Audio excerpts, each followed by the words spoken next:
Hey there, everybody, and welcome back to Black Arrow Gaming. I'm Bob, back for another episode of Age of Wonders 4.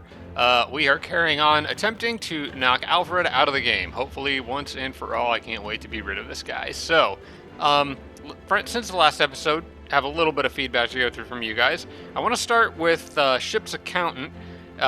Mentioned that after killing momentum, remember the warrior perk that grants defense mode after charge attacks. Another very, very powerful one, and I believe you have to actually be in the night line to get this. Yes, if the hero uses a charge attack after moving, they end their turn in defense mode.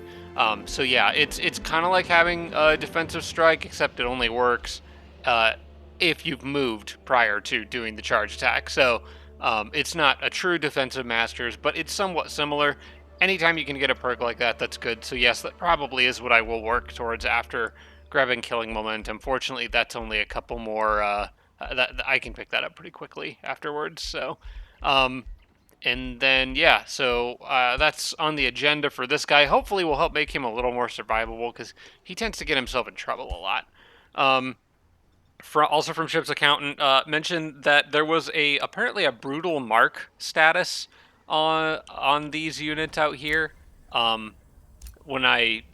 Okay, so you can see that when I cast, if I click on the province, when I attempted to cast Watchful Eye on the last turn, and actually you can even see, if you look at active spells here, I think it shows it, or it did for a second. Hang on, there it is.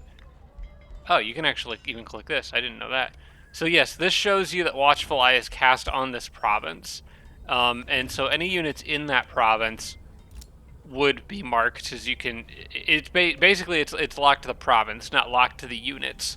So that's kind of how you have to work with that spell. I got a little confused in the last episode.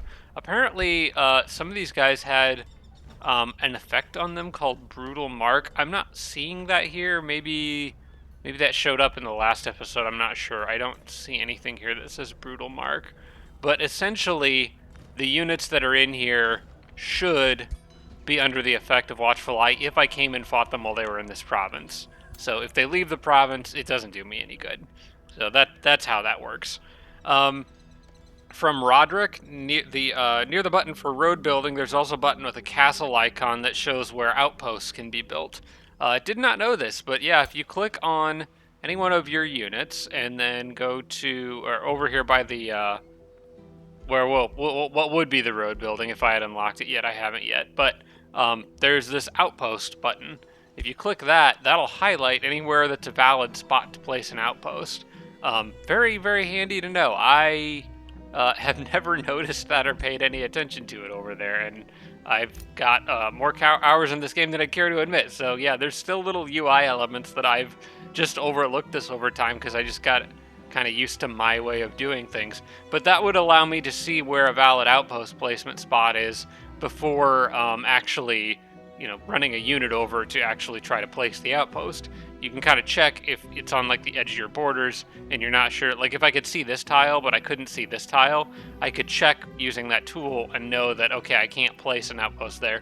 It's also a way to know that there's maybe a city connected to that outpost if you can't actually see this tile. So you could technically use that as a way to try to hunt down for city locations. But yeah, thank you for that, Roderick. And then remaining comments come from Chris Lighthawk. A few. Tears of the Crimson Sovereign, which I'm currently researching, is actually a combat enchantment as opposed to a combat spell, meaning it doesn't benefit from any lens effects. Didn't realize that the lens effects didn't affect combat enchantments, because I was going for the Chaos Amplifier lens because I wanted that to do fire damage and inflict misfortune. Now there's not really a need for me to do that, although I've already got it halfway built, so maybe I'll just let it finish, but maybe I'll get other spells that benefit from that. But interesting that it doesn't apply to combat enchantments. I actually didn't realize that.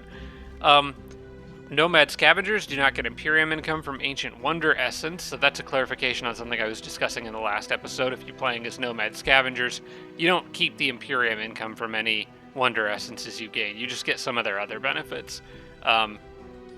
The snapshot might simply never cancel defense mode for any units with charge resistance. That's another thing that's come up with Genghis a few times. He's got that snapshot ability, which it says it cancels defense mode. Well, actually, it's a little easier to see if you go in here. Snapshot now canceled defense mode and removes retaliation attack. Apparently, this doesn't work on units with charge resistance for some reason.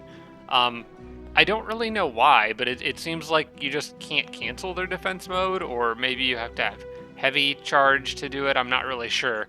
But it seems odd to me that this doesn't work on any units with charge resistance, which is essentially most pikeman units. But it does seem like that's the case because I was unable to use it on the bronze golems to cancel their defense mode in a recent fight. So yeah, a little weird quirk of snapshot there that might not be immediately obvious. It doesn't make a whole lot of sense because you'd think, archer's typically good against pikemen in most games. I can understand why, like, a cavalry charging into a pikeman would be less effective, but an archer shooting an arrow should still be just as effective unless, the pikeman's a Jedi or something and can block it with his polearm. But yeah, so yeah, a little weird quirk of snapshot that I didn't know about. And then the last thing is from Chris, don't forget to start an item forge project. Good call. I was about to go to the next turn and forget that. So thank you for that reminder. Let me go ahead and actually let me make a quick note as to when I'm starting this recording. Okay. So if I go into the item forge here and scroll through the various items here, Chris had suggested going after a headpiece that improves Genghis Khan's accuracy, or creating a wand that can basically do the marked effects. I want to look at those wands. So let's just take one of these, and then if you go to oh, you gotta go over here.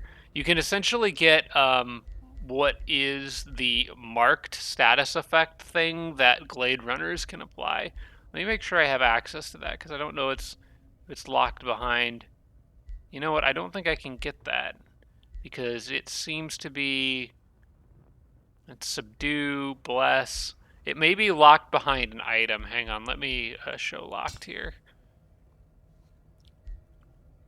Bone Knight, Cosmic Bones. It would be something about marked. There's a lot of cool stuff in here. Like, you can get True Resurrection with enough Tranquility pools. That's really nice. Polymorph, Domination. Somewhere in here. It would be nice to have. I would like to find out what I need for it. Frost Breath. Sundering Curse. Tracker's Mark. There it is. I need focus crystals for that. I actually don't have those yet. But when I get them... that would be a nice thing to get. I haven't really been underground much in this game, so maybe I need to spread some tendrils of my city provinces underground to pick up a focus crystal at some point. But that is okay. There's actually something else that I wanted more anyway, so I'm going to close that. We're going to go back here and flip on over to, I guess this. Sure, why not? I'm just going to take that, and then I want, let's see, Army Recuperation and Army Trainer. I want an item on each one of my heroes that is giving more healing and giving more XP. This would be a good item for every single hero to have across the board. So it's an easy choice for me. So I'm just going to call it the Leader's Amulet. Oh, you know what? Oblivion reference. We're going with the Amulet of Kings. Yeah. Amulet of Kings. Okay. There we go. So I'm going to make a bunch of those and give them to a random stranger that I met in a prison and ask him to go save my lost son. Okay, so going to check all those guys off. I believe that's the end of this turn. Yep, and there's one other thing I want to do. I want to go ahead and channel, not Consecrated Domain, where is Consecrating Firestorm? Yeah, I want to get this ready again. So consecrating firestorm will give consecrating firestorm to a province for 3 turns. What I want to do after I take all these tiles, you can kind of see that from here I can actually siege Alfred's city while my troops remain in this area here. I want to cast consecrating firestorm on this tile, and then any battles that take place in there, no matter how the enemy attacks me, should be under the effect of that spell, which could be very handy against Flammic here because he does a lot of fire damage and can spread lots of fire. This would be a way of turning his own fire against him. So I definitely want to do that because he's got a huge army here, and I'm sure he's going to probably interfere. I don't think he can reach me on this turn, but he will be able to on the next turn. So let's go ahead and end the turn. Now, as a reminder, I am disconnecting 5 provinces up here.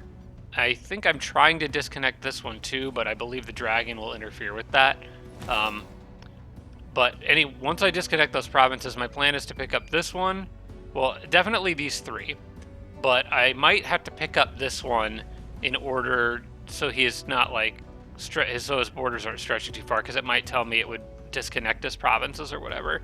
So I may need to get this one and then get these 3 to make a line towards his capital that I can both use to travel back and forth and heal in. It's also worth remembering that I have Consecrating Domain active on my city here. So, see that. Where is that displayed? Why can't I see that? Or why am I not seeing that? Didn't get dispelled somehow, did it? Huh. For some reason, I'm not seeing Consecrating Domain active on the city. I was sure I cast that because it's very, very good. Spell upkeep. Yeah, it doesn't say it. It's only for a certain number of turns. Huh. Well, I guess I will grab that next. I thought for sure I activated that in the last episode, but I don't see that listed anywhere on here.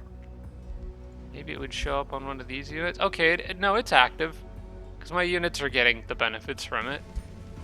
I'm not really sure why it's not showing up on the city, unless I'm just looking at the wrong part of this UI, but I thought it showed up somewhere up here at the top. It's a little strange. Alright, well, as long as my units have it, that's what matters. Like, yeah, these guys over here, they should have it too. Yeah, they got it. That'll be really handy if Teal comes down too, because he's going to have a lot. He's going to have more magic damage output than Flammic even, I think. But it will still help against Flammic, because he's going to have some fire damage too. Alfred moved some guys back into his city. I think those were the guys who were running out. But it's no matter. He's going to go down. I just need like 1 or 2 more turns. It is going to take a minute to siege Alfred's city. I actually did look at my spells or my other options in the item forge to try to see if I could get the siege master one. I can't. I was going to try to make a siege master book real quick before starting this siege to help it go a bit faster, but I was not able to. Okay, here comes Flammic. Gross. Well, okay, so he didn't end his turn on the quarry, which means that I think I'm going to deal with his army now. Oh, he made a mistake. He left 1 unit sitting out there. Okay, this should be a fairly easy fight. Even though the fight after it's going to be just as hard. He's got it's just a huge army. But I'm going to cast Consecrating Firestorm on that province after I incorporate it. Maybe would it be better to do it now? I don't think it matters, the province. Can I even cast it on my own provinces? Yeah, I can. So it doesn't matter. Oh, it's blocked by a Spelljammer there. Okay, well, it won't be for long, because now that I've given up all those provinces there, I have plenty of room. And we are just cranking out units so fast. Okay, those guys should all have... I'm kind of starting to remember where all the units that had faithful were. So let me take those guys out. Let me get another paladin and another. Let's get another paladin, another strider here. Oh wow. Okay, that's another strider already done. And a paladin will be shortly. Okay, well, we can take this province. I'm really glad they didn't stand on the quarry, because that would have goofed up this whole process. I can take... I guess it doesn't really matter a whole lot. I'll just take a farm. Yes, I do want to do that. And I definitely want to do this. We'll take a gold mine. Definitely want to do this. Okay, we're not disconnecting anything. And then I'm going to go ahead and take this one anyway, because, let's see. You know what? More farms are still good, because my city's still growing, so... And I don't necessarily need the production that badly. So, I actually, you know what? I really wanted this one, because... Yeah, I guess that would be... that would disconnect. Oh, that sector hasn't been pillaged. Okay, I might wait and grab that one. I might save a city expansion and grab this one here once I pillage that, because then I could get the rainbow clover, get another one. Okay, now that they're in my territory, we are free to cast this. It's a 100% chance of backfiring. We're just gonna... Can't cast spells for 2 turns. Does that include in combat? I feel like that happened earlier. It included in combat. It's still probably worth it, because it's so good to have Consecrating Flames active when all my units are faithful, but that really isn't good in general, though. I was going to follow that up with Watchful Eye. Ah, man. Okay. Well, let's see. Who's in the best shape to fight here? I might have to switch some units out that are injured, but I have plenty of reinforcements right here. You know what? I think these guys are good to fight. Maybe minus that archer there. I'll swap. Let's see. Which one of you is the elitist?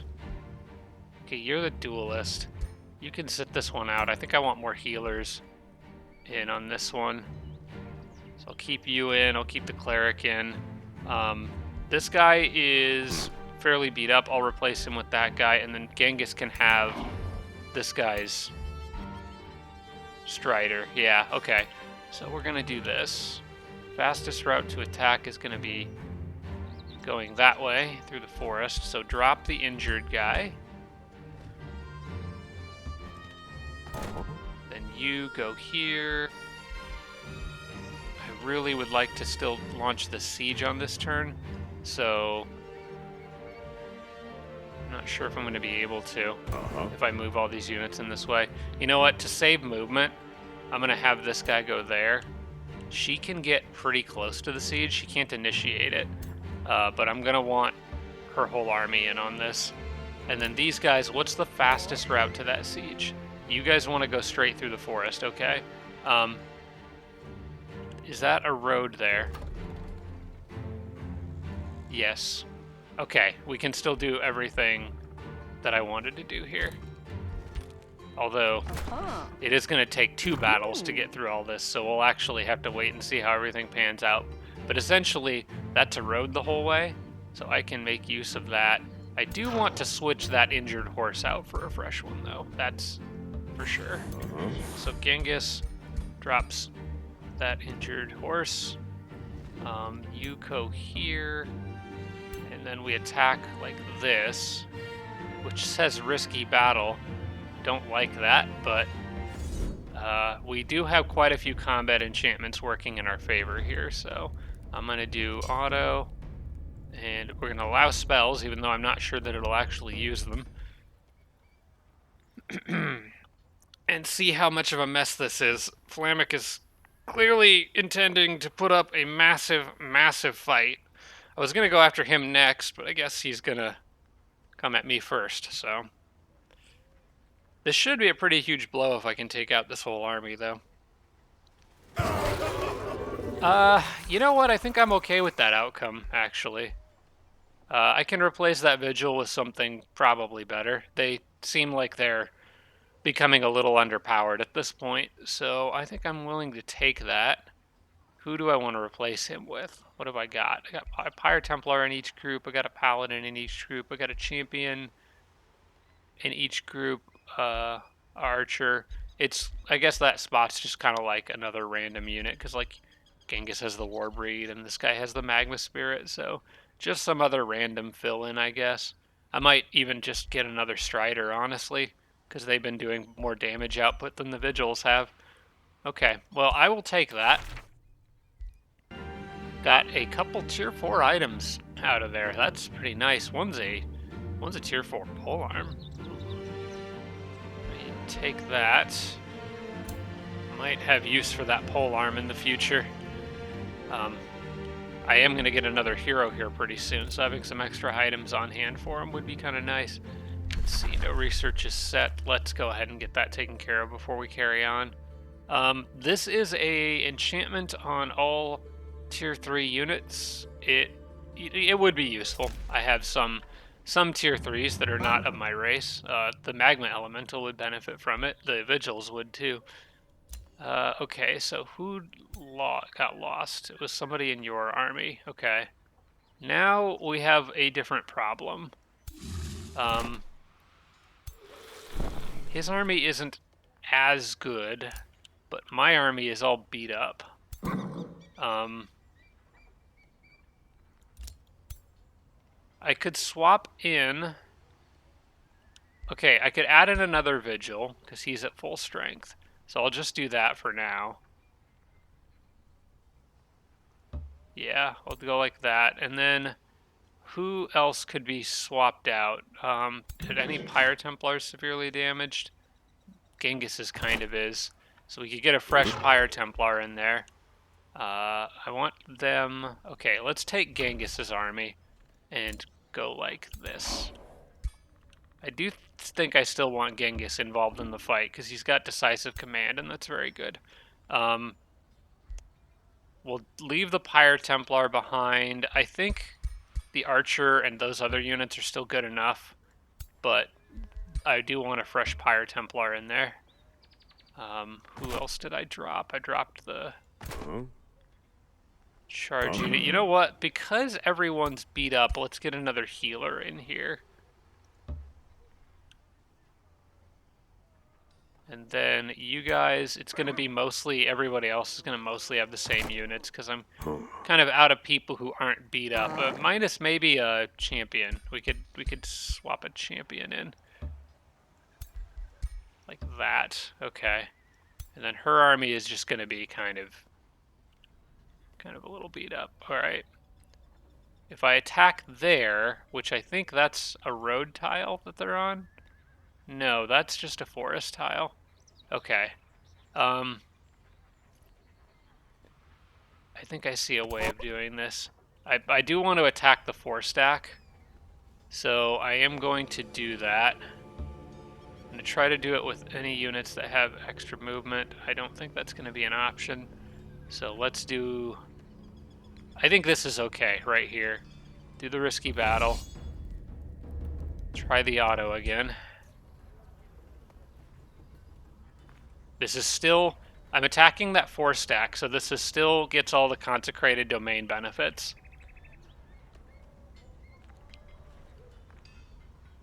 I think this battle isn't as bad as what the preview... Yeah, see, that was fine. Okay, so Flamic's army has been pretty much torn apart. Just like that. And then if you go this way... Okay. So I need you to hit them right there. This is a safe battle. We should be fine. We're all pretty beat up, but I don't think there's anyone else in the immediate area that can really do a whole lot of damage to me. I'm going to turn off spells for this one. Yeah, that consecrated domain came in pretty clutch, but problem is using it there means I can't use it over in the west when sieging, but I guess that's okay because it was primarily there to help deal with Flamic anyway, and now Flamic's been dealt with. We could even go after Flambic City now, but I think it's still a much better idea to target Elderholm. If I brought down this other army here that was dealing with the dragon, they could actually help with that. In fact, I might still, I might do that. I might have these guys, because I'm going to have that extra hero soon, and I already have this guy here, so I could split up into two large forces and hit 2 places at once here pretty soon. I got plenty of units for it. So, and I have, well, I'm actually going to get plenty more. So, I was thinking that I probably should get more Dust Weavers. The one that I have has been pretty useful. So I'm going to grab another one of those. In fact, maybe a couple more. Yeah, I'm going to grab a couple more. Okay, we're getting a very large army here. Now, who do I not need multiple of in each of these groups? I think I do want multiple of the paladins. I think the champions maybe I could do with just one of. The paladins are nice because I don't have a lot of healing otherwise, and the striders are nice because they're really doing a lot of my damage output. So what I'm going to do is these extra armies are going to kind of be split up sort of like this. Where I have like 1 Dust Weaver for support, and then 2 Paladins, a Champion, and then a couple Striders. I could make a whole nother one right now, I think. Paladin. Oh, maybe not. But I could get quite a bit. Okay, so we get another Paladin, and then just kind of make another copy-paste of that army, basically. It's just going to be like the standard soldiers that I make. And I'll probably stop making new troops around the same time that my city gets so full that I can't fit more people in it to get extra benefits from the experience generating structures, the walls inside. Anything that provides units experience for being behind the walls. But if I've got a second 18 stack running around, that gives me more room to make spare troops. And then I'll just always have extra to throw at the enemy. Okay, I'm gonna move you here. You here. I do want to take care of this little problem. Let's go ahead and we'll allow spells in this one.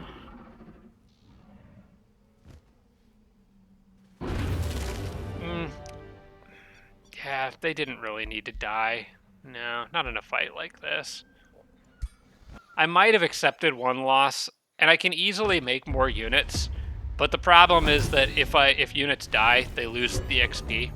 So I kind of don't want to deal with that.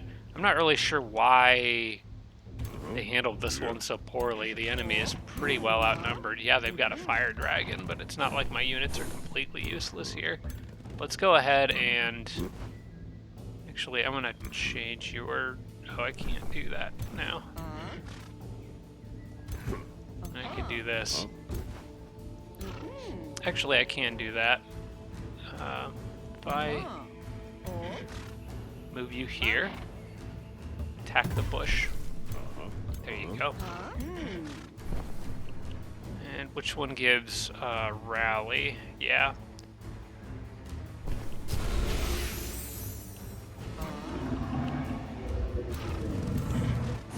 Alright, let's move all these guys up. We've got plenty of units.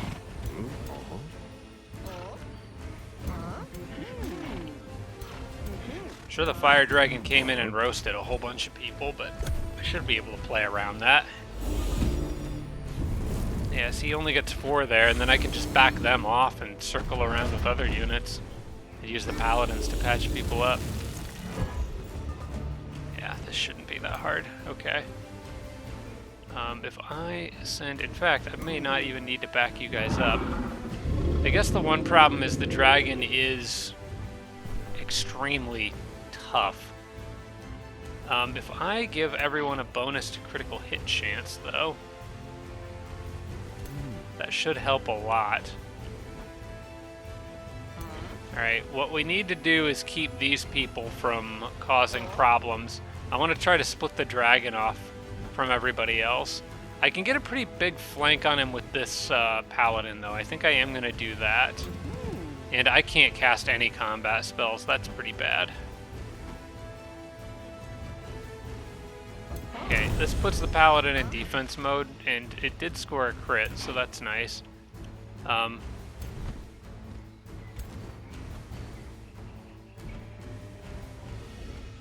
Let's see if I can just surround this guy.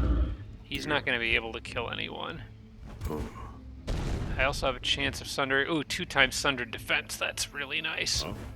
Might even be able to kill him now.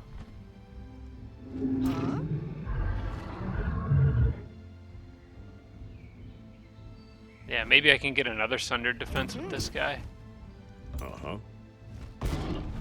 Ooh, okay, now he's... Oh, he's dead. He's dead.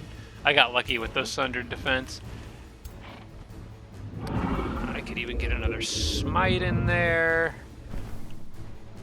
I do want to give a buff to all those archers before they unload on that thing. So if I can manage to arrange that, I will. I think if I want to do that, I should move her up to here. I can move this guy up to here, and then I'll move units out of his way after I do the buff. Yeah, because he'll still have 2 shots. Okay. Do this, Song of Carnage, buff all of them. And then you got pretty good shots. Go ahead and just take these. Triggers Draconic Rage, but it doesn't matter because he's about to die. And if you just... could have you teleport there. I'm not sure that I need you to, though. I think I could kill him with a Smite, which would then defend everyone else around him. Yeah, I would rather do that. Puts him in defense mode. And then this guy can just heal himself. Okay, then it just leaves all the others. I'm going to... let's see, you can't reach anyone out there, so what I'm going to do is break this. Yeah, I'm going to send him around when I attack this. That makes a path for all these other units to get through.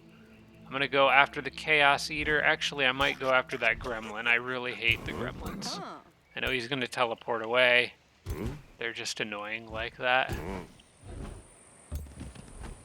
But that at least puts some damage on him, so he can't hurt anyone quite as badly. And then this Paladin is going to go here. Smite. Go into defense mode. This guy just needs to move up, and you can move forward and just take a couple shots. There we go.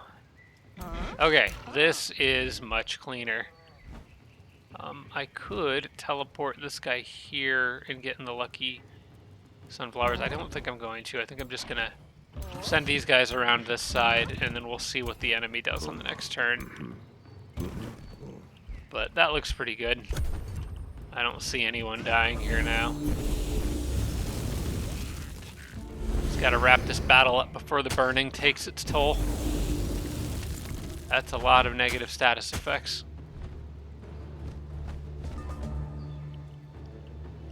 Okay, I need to get to those guys in the back there. They are a bit of a problem. Might be able to shoot them from up here. I could teleport here. And if I can manage to hit them, those are pretty good shots. I think I'm going to actually take the 90%. Just to make sure I do good damage. And now I can actually finish him off.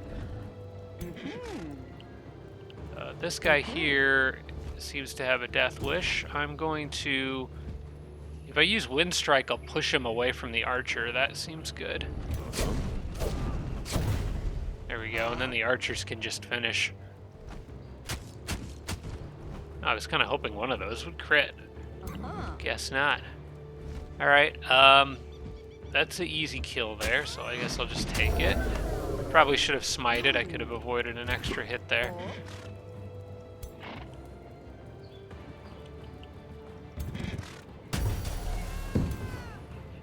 Ah, slip away. How original. Let's see, you guys are all on fire and generally not in the best shape. Let me patch you up. actually... Oh, no, they didn't actually even spread any fire terrain anywhere. Nothing for me to even heal with. Freaking rude. Oh, wait, I don't want you there. I want you healing somebody on this turn. Oh, wait, that would get rid of it. Hang on. Yeah, burning removed. Problem solved. In fact, if everyone stands on that tile right there, they'll all get rid of their fire. That'd be a really easy way to clear this all off. Yeah, take a step. Burning removed.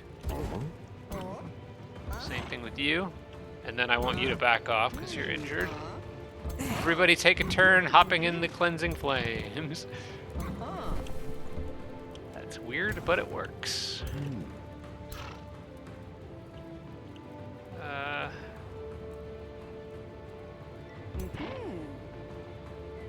I might just attack this thing. Yeah.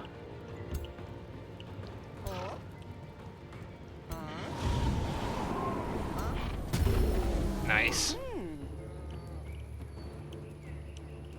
Okay. I think that's good enough. Yeah, none of those other units are going to matter in this fight, so...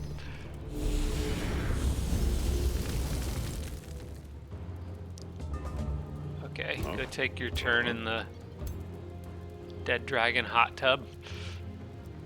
If I get back here, we can get a hit on those gremlins, but they're going to move away from me if I do that. I might want to try to arrange a more powerful hit. I just don't think that these guys can reach. I know I can reach that guy. I may as well.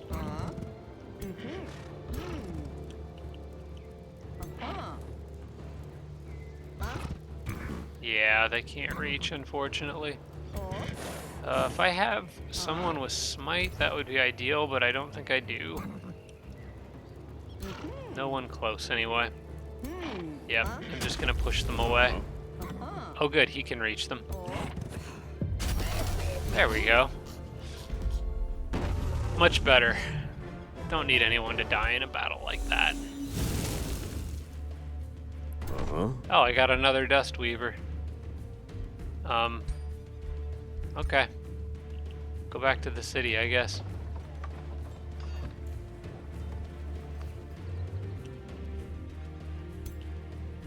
Actually, I probably should add him to these armies, shouldn't I? Now, we already got more people coming in. I don't know if this army can really leave over here. They're kind of just on perma guard duty from the never-ending infestations and city-state attacks. I am gonna back them off a bit so they can heal, but yeah, I think they need to stay out here. I'll use the other army I'm building to go after Flammic once I get that other hero. Speaking of other heroes, this guy needs... You know what? I want this Warbreed back in with Genghis. I liked him.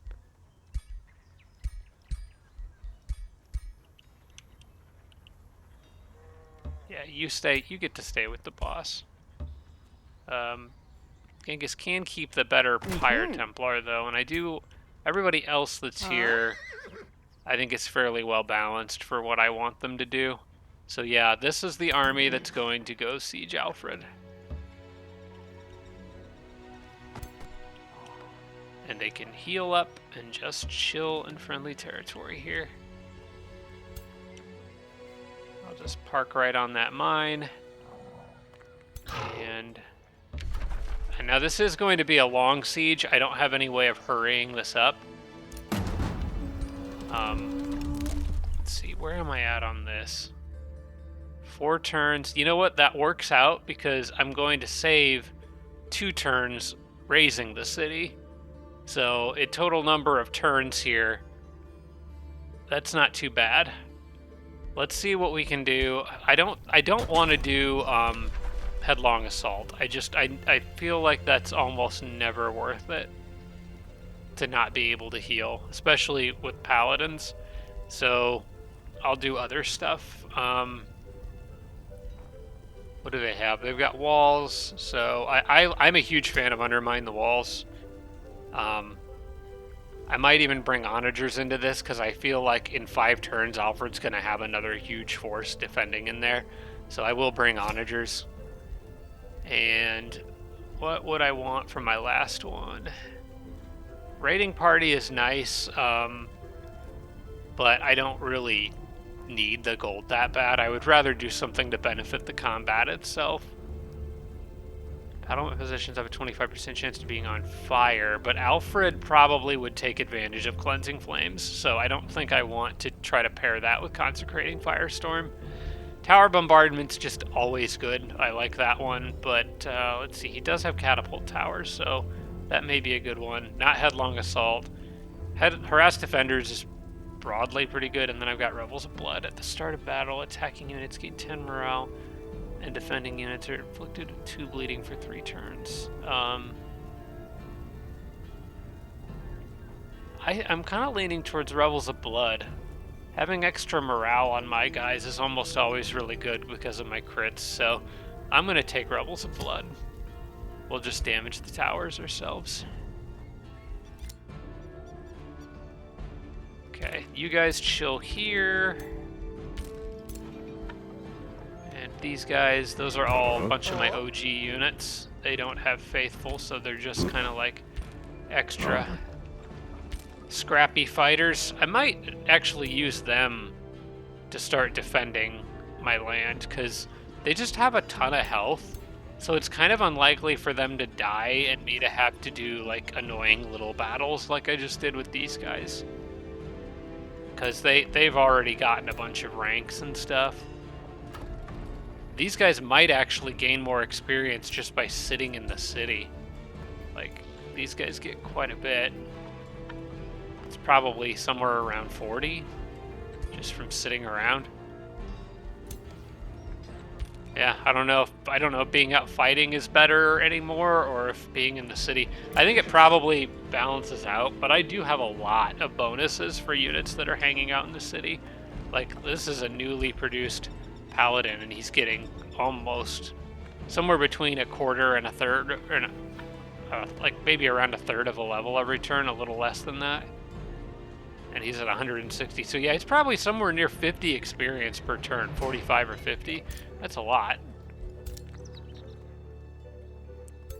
Yeah, I think I'm going to bring them back. I think I'm going to use random extras out here.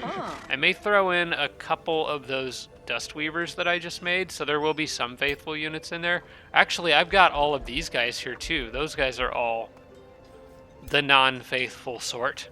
Yeah, I think I'm going to do this. I think I'm going to pull out a bunch of these older, higher ranked units that have incredibly high health pools and that are already pretty good, and just use them as my general purpose defenders.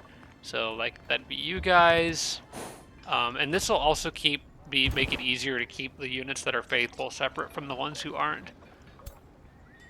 I would like you to be out there. I would like really anyone who's a high rank gets to go. I don't think any of these guys are... Oh wait, those guys are all faithful. Okay. You're not. Okay, let me split you off. Yeah, let's just get the non-faithful people completely out of the city. And off doing their own thing. Okay, so not you, not you, not you, not you. Okay, none of you are faithful. Okay, cool. We'll add that shield unit out here. And then you two, try to get a nice variety in my armies here. That group could use an extra one of these guys. Okay, those guys, none of them have faithful. All of these guys do, apparently. I didn't realize that I had made... Okay, the paladin doesn't. So yeah, we're already getting people mixed in here that are not as faithful as the others. Yeah, neither of those paladins do, so they're both fair game to go help out here. And fairly high ranked. Like that paladin there is very high ranked. So you'll make a good addition to those armies. Got my old raider. I think he might be the last one that I have left. Maybe there's one over here. No? I think this may be my last OG raider. He is a pretty high rank, exalted 4. Holy crap! Yeah, he's a tough dude. Okay, what else do I need in terms of army variety? I know this Scald and the boar. We could throw the boar in there. He's been around for a while, and I know he doesn't have faithful, and I know that Scald doesn't. I don't think that these units do, although the more I think about it, some of them probably do because everything got screwed up. Okay, the scout does not need to be involved. He can stay behind. I do, however, want to get a lieutenant. Those 2 lieutenants out there. I probably could use another archer. We could add another one to that group, I guess. That'll work. And that's it. That's a whole bunch of unfaithful units. And then it just leaves my scout here. Everybody else here should be faithful.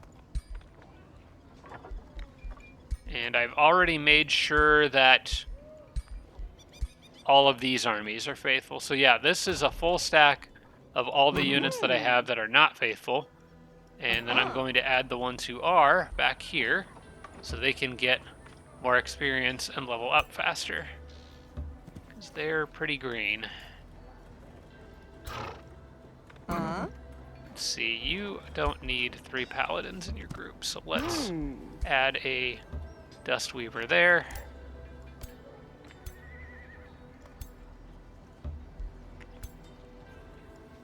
I know that Scald's good. And I know you are good, so let's bring you guys back here. I don't know what I'm gonna... Actually, I know exactly what I'm gonna do with the scout. Yeah, pillage that. Because I want that rainbow clover. The scout should really just always be out pillaging something. And then now I've got all these units here that are just collecting XP. Feels pretty good. It's getting a little crowded here. Alright, and then these guys are all the extras to help fight out here. If they probably won't die as quickly because they have so much health, but if they do, it's not as big of a deal because they're not faithful. There, that's an easier way to split everyone up, I think. You're good. City siege is underway. It's just going to be a long one, but at least I'm doing it from friendly territory. And where'd you come from, monk? I really don't need this guy. I'm just gonna get rid of him. I don't actually need any of the free units that are just randomly popping up. I just got one. Now that I think of it, there's a Dust Weaver in here somewhere, and you are not faithful, which means I don't need you. I will replace you with someone who is. In fact, I am going to make more Dust Weavers. I might want to make more Pirate Templars soon, but I'm going to wait until after I get that kind of capstone Imperium upgrade. I also might want to get the Valor that you can get from that with power from Slaughter. That could be fun. Yeah, let's go ahead and throw another Dust Weaver in, because I was planning on using that guy. I have plenty of extra production draft capacity from all the stuff I'm pillaging and taking over, so should be pretty good. This is a farm that gets bonuses from other farms. Can I make use of that? Maybe not as easily now, because I just sort of... Oh, you know what? I need to move my war camp forward. This would actually be a pretty good spot for that. But, yeah, if I do that, and then it takes over the war camp, and then I can actually move the war camp to the front, where it can help heal these guys. Do I want to put it all the way out there? I feel like I'd actually rather have it here, because it is benefiting them. I may need them to sit on Elderholm later, though. You know what? For now, this is where most of the fighting's going to be. So I'll put it there. Oh, nice, it finished on this turn. Okay. And then a monastery gets bonuses per adjacent farms to city stability and other stuff. It looks like I'm about to get invaded down here, too. I kind of feel like I may as well build the monastery, but you know what? Let's just get the mana obelisk. What does the monastery do? It gives draft and city stability. Heck, let's just make it. Somewhere where it's touching farms, probably on this forester. I don't think I need the forester for anything, so I'll do that. That's already done? I apparently have a ton of extra overflow production. I think maybe I'll get the wizard tower structure, and I'll just get the mana obelisk first. I'll make more about that. I was thinking I might get the crypts for the extra mana income, but I don't really need more mana income, and the the mana obelisk is going to give mana income too, but it'll give me more, I think. Wait, no it won't. I have a ton of heroes in the crypt. I have 34. That's way better to build early. Okay, that's already done. What else can I get all on this turn? Actually, the Beacon of Valor might be a nice thing to pick up. Although, it just gives extra draft while under siege. I actually don't really see that being that useful. But I also don't know that mana is that useful. I guess mana could be useful because I could use it to resupply and get more essences. Yeah, like I could rebuild anything that I've overharvested and get the essences from it back again. Like that mana node there, I could start working on it again. Which would then just give me more mana, so maybe not that necessary. It would be better to use it on other things like gold mines and stuff, I think. But, I mean, heck, what else am I going to do with it? I may as well. Unless I need to expand my borders away from here. I don't think I'm going to need to, though. I could take this again and try to get another quarry, or another iron node essence. I don't really have a reason to do this to get another mana node, but I also kind of don't have a reason not to, so I guess I'll just do it because I can. Okay, guys, the rest of you chill out, relax. We've got a couple more turns and we get another hero. Oh, and all these guys need to regroup and head back to that city. For this turn, anyway. Matter of fact, let me shuffle you guys back here to make room for them. Because I want them as close to the rest of the action as possible. And they can all go get healed up. We have a straight-up scary army in here now. Who else could I add to this group to make them a little bit more formidable? You know what? How about one of those Dust Weavers? Just to have a unit around that can heal and support. They don't have one. I really should make more of the Dust Weavers. I really do like them. They're a pretty solid Tier 2 support unit. Okay, Tears of the Crimson Sovereign is done. And I have already selected my next research and can't cast any spells, so I think we're good. I did just get the prison cells and the amplifier lens and like 50 other structures. Crypts and ruler leveled up. Holy smokes, that was a big turn.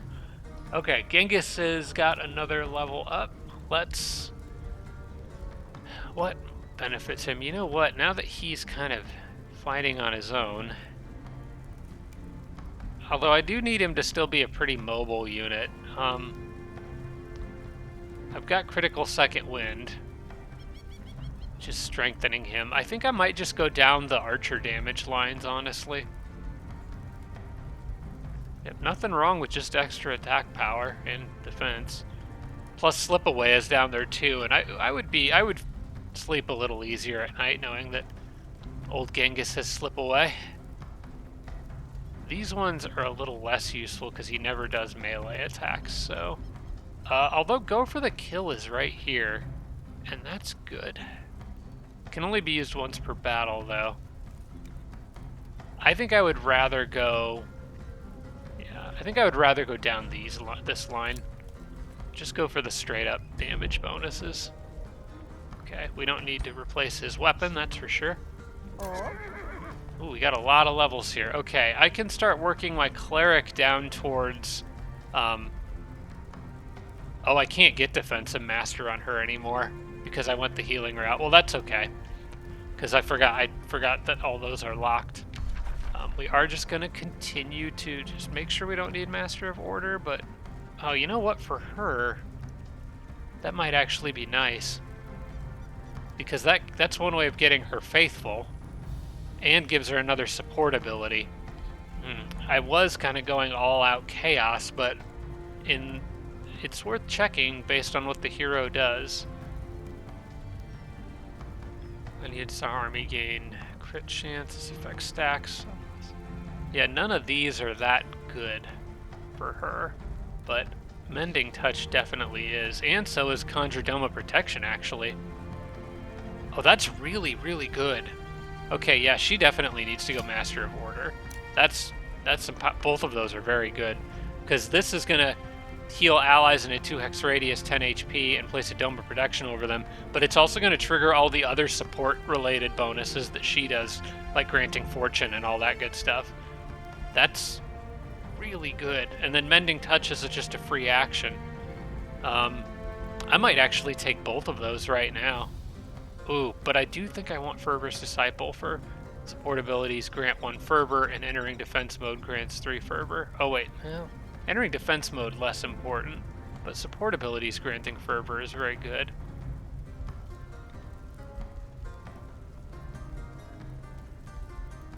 There's just a lot of good stuff in here. Okay. I think I'm going to go with the Dome of Protection just because it's a big AoE. It's also got a big cooldown. You know, I'm just going to get both of these. I'm just going to get both of those. Those are both very good. Makes her a much more effective healer. Alright. Now, once these guys have had a chance to take one turn to heal, I think I'm going to send an army down at Flint Wall and start that siege now. No sense in waiting, since I've got enough units to defend and attack, to defend my city and attack 2 cities at the same time. Stronghold sent to War Party, Oracle sent to War Party. So many parties. Okay.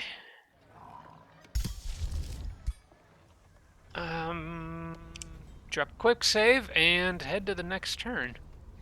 I really do need to crank out these items. Every hero in my army needs this, so I need those to get produced quickly. Now these guys are going to have a little bit harder time going after this city because I can't... Well, actually, if I siege... Oh, you know what? That's not so bad if I siege this. Pillage that, take it over, take the territory, and then just move right in. Yeah, this actually will be a pretty easy siege, now that I think of it.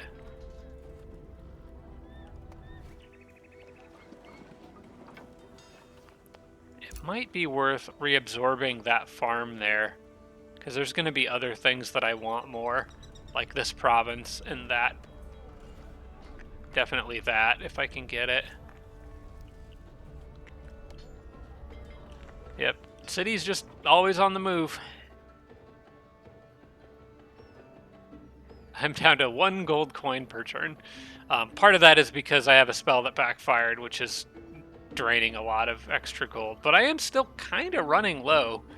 I mean, I've got plenty in reserve, so I'm not worried about it. But I really am spending a lot on unit maintenance. Fortunately, Faithful is also helping with that, to keep that under control a bit.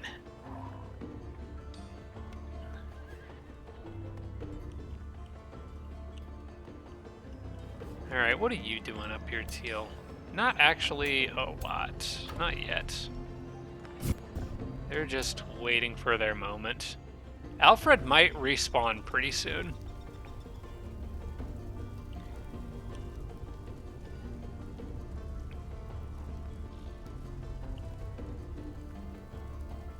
Doesn't look like it's going to be on this turn because he's taking his turn and hasn't appeared. So probably I would guess next turn I think he'll be back.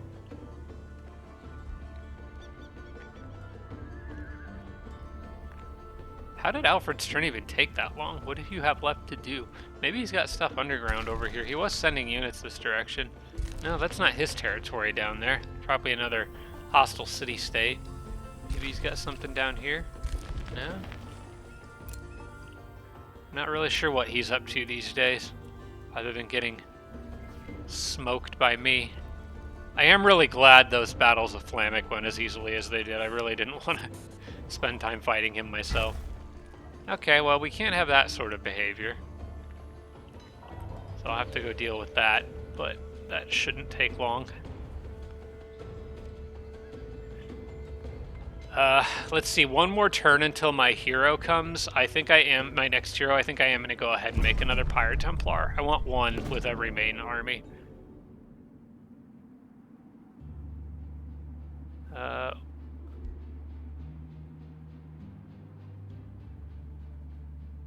Isn't Nebheim locked as my enemy because they're... I don't think I'm gonna take, oh wait, I don't want to take the option that loses me Imperium. I might take the one that gives me money. I don't need the good guy points. I don't even know where Nebheim is. Hang on, we can do that. Okay, way down there. Okay, well, I can't conquer you, so I'll just take money, you go to peace. I'm assuming he'll be back at war with me eventually. Isn't he one of...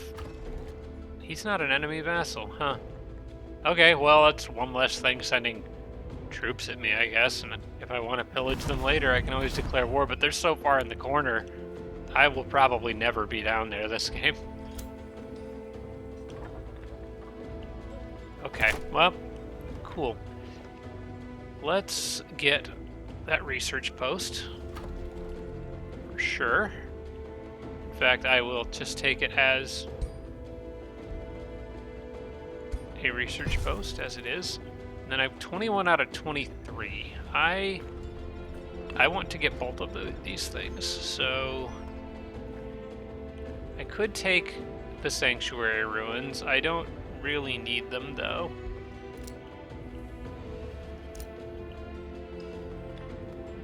So I think what my plan is I'm going to move down here. How fast is the city growing? 24. It's, you know, after the next couple raises, it'll be at max pop. So I'm just going to take this army, head down here, deal with these guys. We'll bring in extras. I think having that Scald around would be fun. So what can I do with these armies? I was going to have the Dust Weaver, but the Scald can kind of replace a Dust Weaver.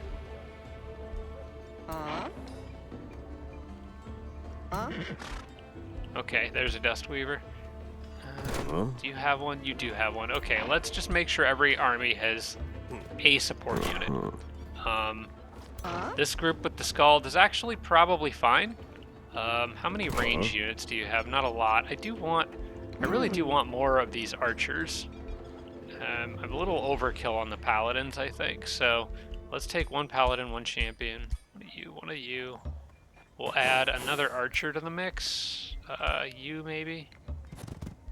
And then be a couple paladins in this one. The champion will get another archer.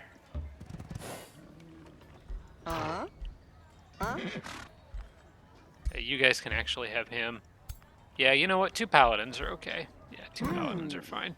And then need maybe one more archer in that group. Yeah, something like this will be fine.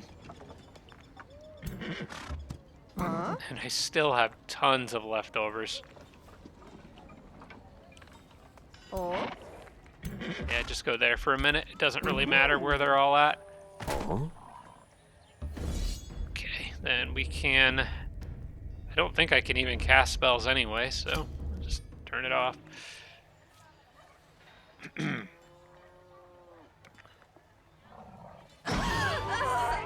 Barely any damage. Okay, reinforced cloak. I'm not going to use that. Let's just disenchant it. And then I'm going to send these guys straight in here. Going to pillage this.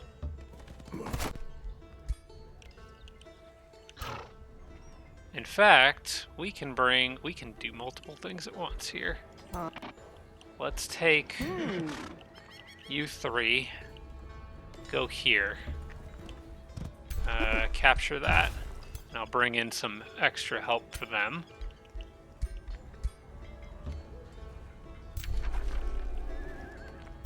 What else could you use? Maybe another archer? I could send you another archer. Okay, now I do want, if I'm going to do this, I'm going to get that extra Pyre Templar now. Need to sneeze. Oh gosh.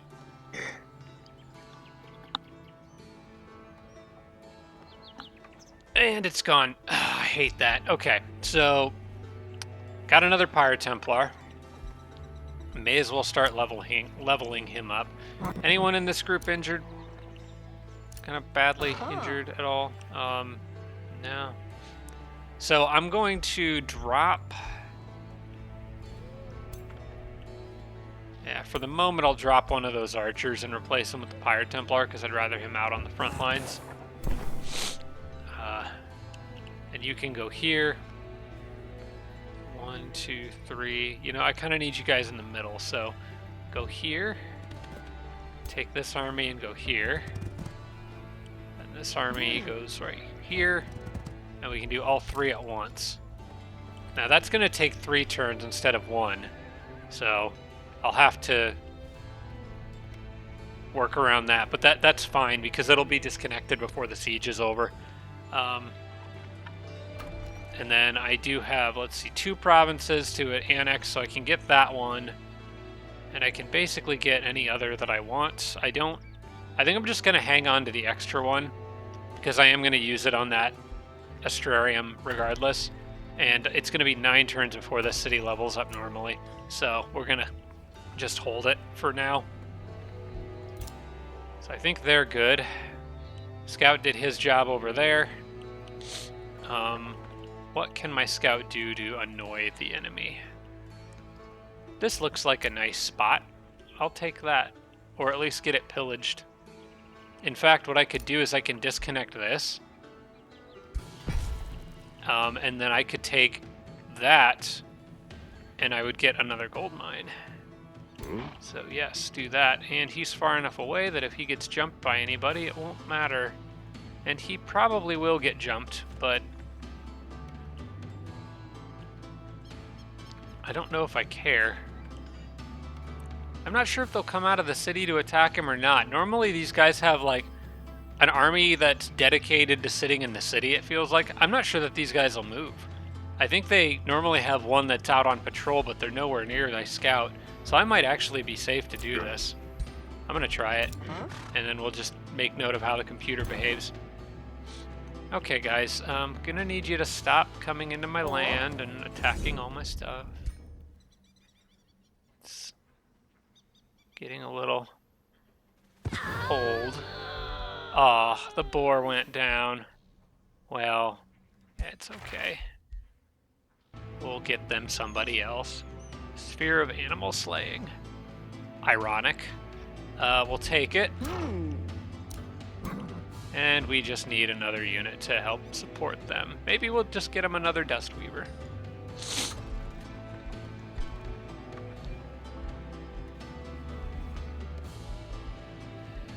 If I can find them in the list. Holy crap. There they are. Alright, well, here. Replacement. It's not a boar, but it'll do.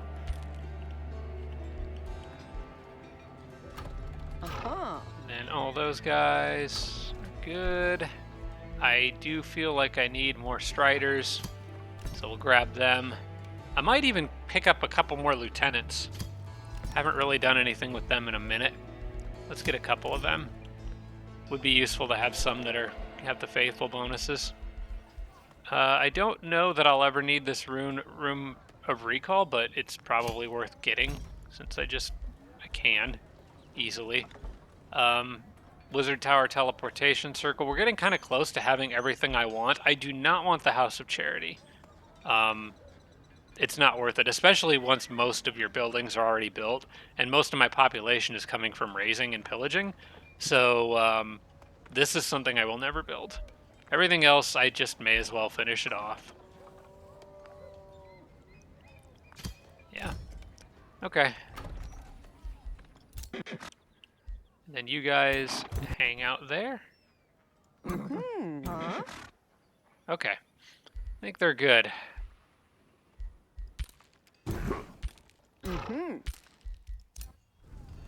They are basically just there to keep things from bothering me.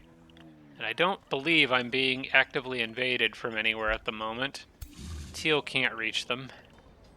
Teal could reach my city at any point if they wanted to, but even the city is heavily defended. Yep, okay, you guys are all good. Mana Obelisk is done, Paladin is done, Dustweaver, Pyre Templar, Dustweaver, Strider, Lieutenant. We are training guys like crazy. New Empire development skill is available. We are 3 turns away from Reign of Destruction, getting pretty close there. I do need to save my pennies for that. I have a little bit of spare Imperium, but not a lot. So we're going to get that in. We'll have enough at the current rates in 2 turns, but I could also always accidentally trigger something that screws up my income. So my Imperium income, so we're gonna play it safe and make sure we have roughly 50 more than I think I need, because that's extremely important. Man, all these notifications. Okay, there's just a lot going on. I should be able to start casting spells again on the next turn, which is good because I'm gonna want Consecrating Firestorm. I don't know if I really want it on where I have my war camp, or if I want it on Elderholm itself. I might actually wait until the siege and then cast it. No, wait, no, I don't want it on Elderholm. And I actually don't really need it here that badly either.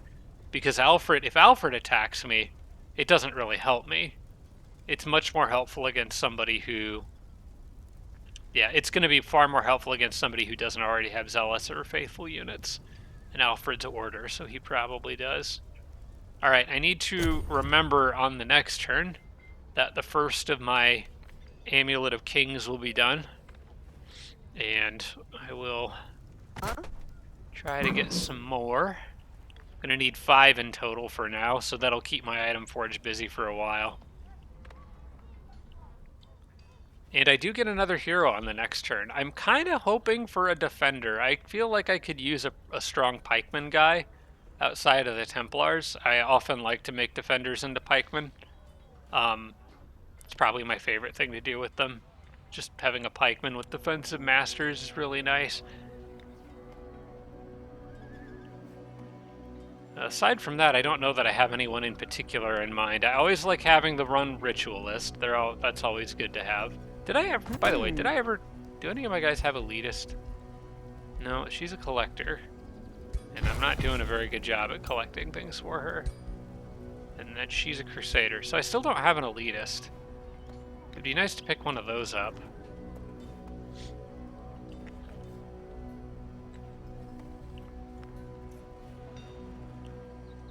An elitist defender, that would be pretty much exactly what I'm looking for. I do pretty much always like having a ritualist, and a cleric is really nice to have too. But some heroes for healing and support.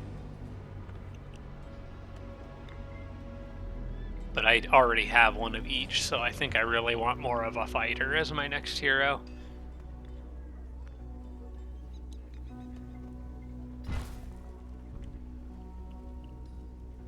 In retrospect, I should have put this Pyre Templar with that hero, so he'd be getting a turn of extra XP gain. But it's okay. Don't need to min-max it that much, I suppose. Or at least don't need to worry about min-maxing it that much. You should always min-max. In a game like this, anyway. Alright, wow, only day 71. It feels like we're so much deeper into this game. Well, we got the quarry ruins, so let's grab those. And the scout did successfully get the mine. It doesn't seem like these guys are really doing anything about the fact that I've got a guy running around their land breaking stuff, so I'm okay with that. Actually, I have another job for that scout. I think I want to go pillage that spelljammer. Might be, I don't need it yet though, because I can't get through there anyway yet, so in the meantime I might actually just go grab another gold mine, actually. Yeah, why not? If they're not going to stop me from doing this. I definitely do want to take this tile now. And I could take that tile, and I will still have enough to take this one. Maybe I want to disconnect something to make room for that gold mine on the next turn. For now, let's take I guess a farm here. Gives me a launching point for future attacks there. I may as well just take a mine here. And then I can start working on that gold essence. I will have... Yeah, I still need one for that. What else can I get rid of? I mean, maybe that. I don't know that I really need that tile there. I do want to keep this one out here because that gives me a good path towards Teal to siege him. I will keep Clawmark Cave, definitely. I think I just could get rid of this quarry here. I don't really need that up there. Yeah, we'll just reabsorb that. And then I can expand down here and take more resources. And then I believe I can begin this siege. Actually, we have a number of things on this turn I need to do. First off, let's select research. One research cycle until the next tome. I'm going to take... That doesn't do me any good. Enchanted Crow Companion doesn't do me any good. Empowered Strikes doesn't do me any good. Time to look at the Tome Library and see what does do me any good. Anything from Cleansing Flame. Zealous Ignition is a combat spell. And could condemn enemy units and create Cleansing Flames. I want that. I will re-roll until I get that. You know what? That actually might give me a better lens to build. Hang on. Oh, wait. That comes from a tome that's already a Chaos Tome. Hang on. Let me take another look at that. If I go back here, Solace Ignition. Buff, debuff spell. Yeah. Okay, actually, that's pretty good. Create Cleansing Flames on the target axis for 3 turns. So that would give enemies misfortune, I think, because this is both an order and chaos spell. That's a pretty big area of effect too. Yeah, I definitely want to pick that up. Where are you? Don't need any of those. Yeah, there you are. I want this, and then I want to look at the options for what this city can build. Structures. Is there a way for me to... Oh, hang on. Is there a way for me to see what the order one would have done for me? There's a Chaos Amplifier one. That'll inflict with misfortune. If somebody knows off the top of your head, or I could look it up in between episodes, but I would like to maybe not deconstruct that one. I can't remember what the order one does, though. I think it condemns. Actually, you know what? I'm pretty sure it condemns. And if that's the case, the spell that I'm actually casting already condemns. So that would be overkill and wouldn't do me any good. So having inflicting misfortune on a bunch of enemies is probably much better. So I'll stick with what I've got. So that's actually a pretty nice spell. Dang. All right, well, we'll take the monolith. And I am not going to take any more provinces just yet.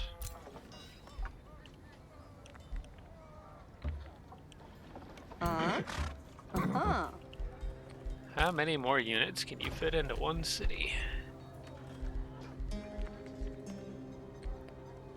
Let's get another champion and another paladin and another strider and another dust weaver.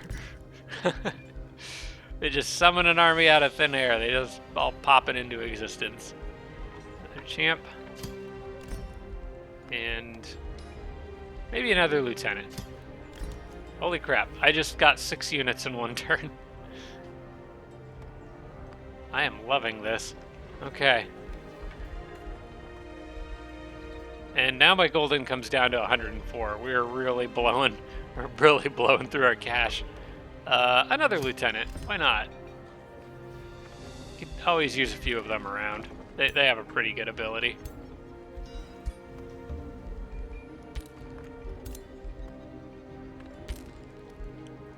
Kind of got a lot piled up onto one group there, don't I? Here, you guys take that dust weaver there. There you go. You could always use another dust weaver too.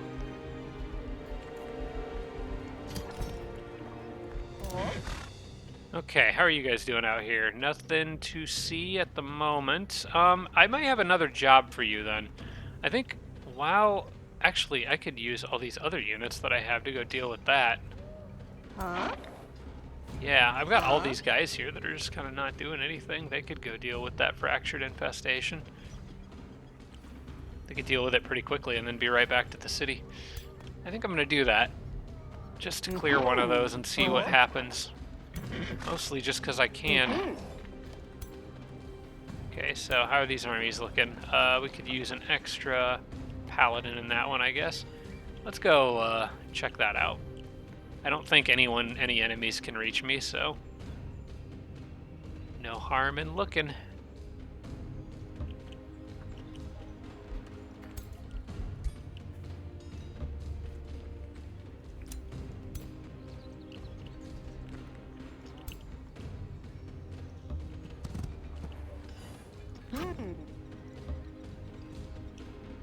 Here we go. I might actually bring these guys in a little closer. Although I'd really kind of... I feel safer standing in my own territory. I think I'll just wait here. It doesn't get me that much extra movement if I leave.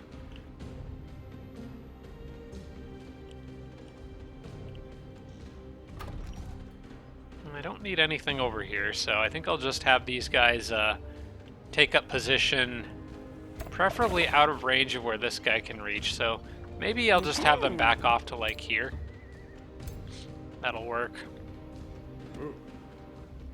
They can reach basically anywhere they need to go pretty quickly. So.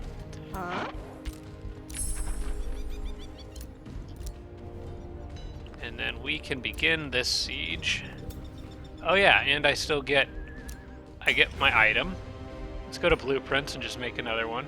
Actually, I'm gonna need to deconstruct some more random stuff like this. Don't need it. So go to blueprints. Custom, Amulet of Kings, there we go, forge another one. And then I think the first one should go to Genghis, why not?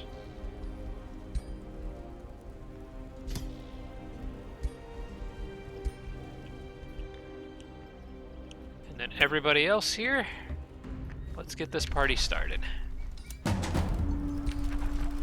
And he's got pretty much a similar setup.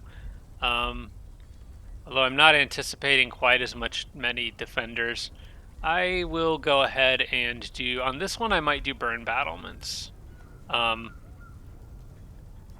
Because I may cast cleansing flames depending on what Flammic brings in here.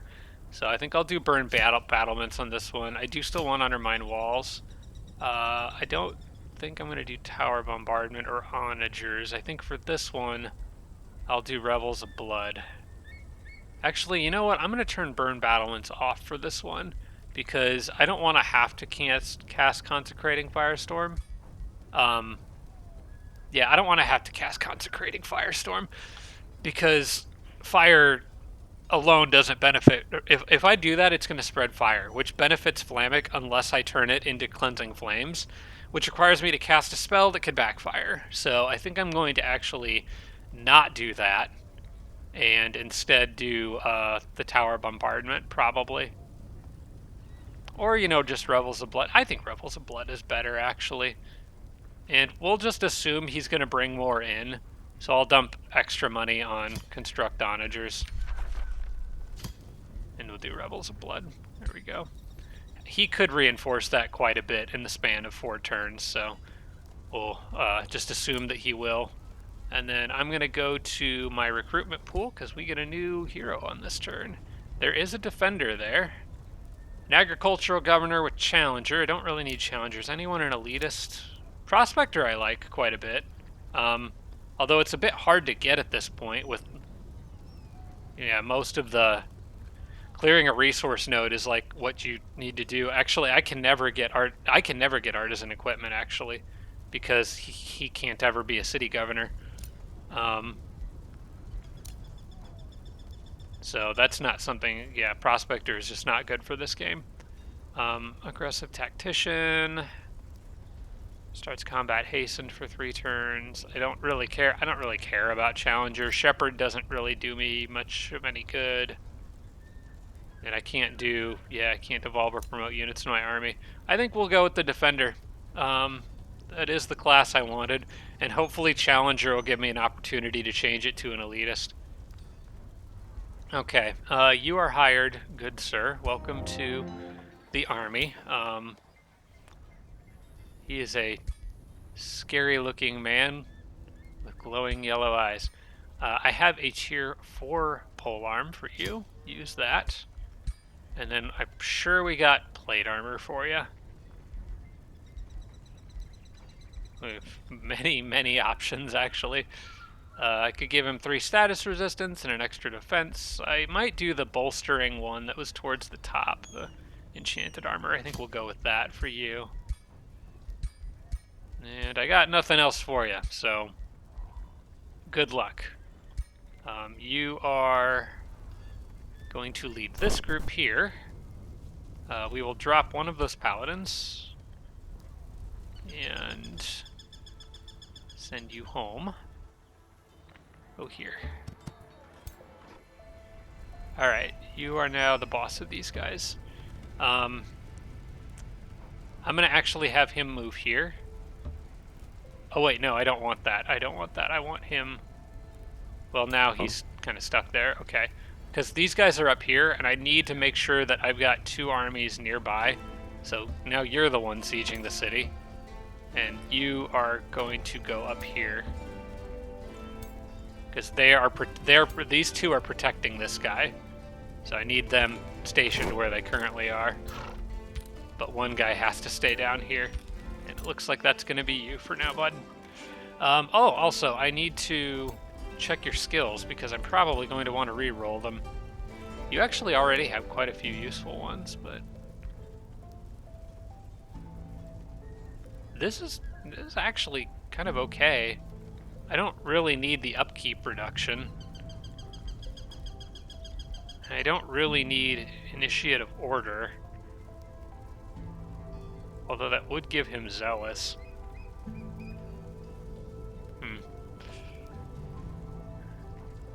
Zealous could be good. I think I'm gonna re-roll this. What does the chaos one give? Because that's what most of my other guys have. Crit chance gives searing strikes, can inflict burning,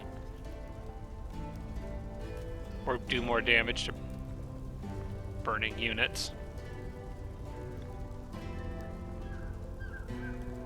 And then inspiring killer. I don't think what this guy has is... I don't think what this new hero has is really bad. And he's giving extra resistance to his army in a couple of different ways. I think we'll just roll with it on this guy for now.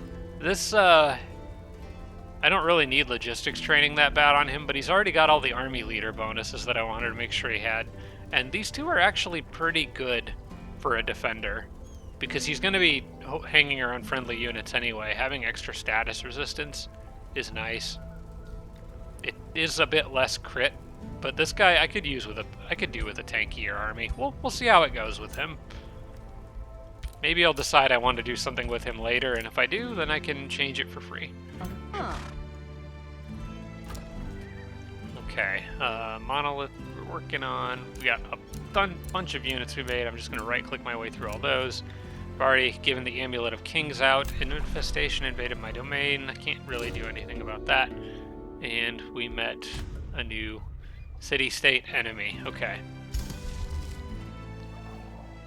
And I can cast spells again. Yay. Let's go ahead and channel... let's go ahead and channel Consecrating Firestorm again. Just get it ready to go. Just in case of emergencies.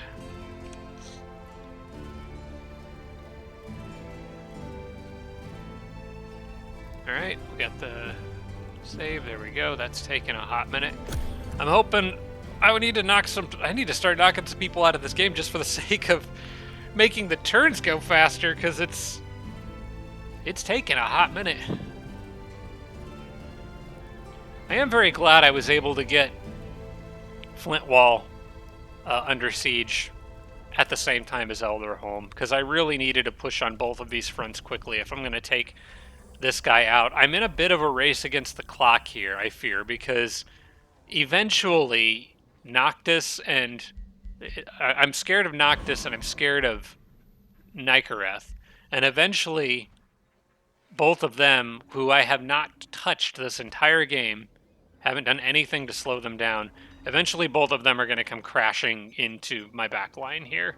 I don't know when that'll be. I'm just hoping that I can kill Flammic before it happens. So it's just a race against the clock, and the faster I can move down here, the better. But we're just running into some really tanky cities. Elderholm in particular, that was 50 defense I had to pound through. Someone in there is helping it go. Oh, you know what? I forgot the Genghis's Warbreed has Siegebreaker, so he's gonna help punch through those walls a little faster. That's kind of nice. I don't think it was fast enough to shave a turn off, though. I need more units with Siegebreaker for that. I do like the changes they made to how sieges work. It seems a little bit more consistent now. In the older versions of the game, for people who maybe are more recent to it, there were ways of getting absolutely astronomical amounts of city fortification strength. And to be fair, there were also ways of getting astronomical amounts of siege power too. But I remember sieging a city one time. I think this was during the series I played with Steve as the Reavers, and that one, I feel like I fought one, I think it was a yellow colored dragon opponent that had a city that had a defense of over 200. I was able to get a lot more siege power in that one, but it still took a while to burn that city, to take down that city's walls. It's all a little bit more consistent now, to where every 10 points of fortification health actually feels like it means a lot more than it used to.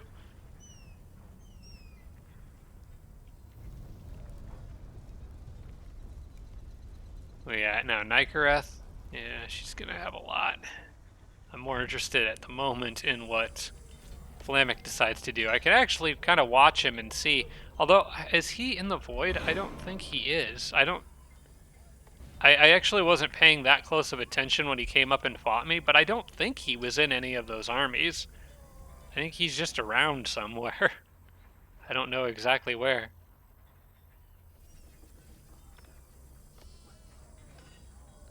Still not seeing any signs of much army movement, though, so hopefully I took out most of what he's got.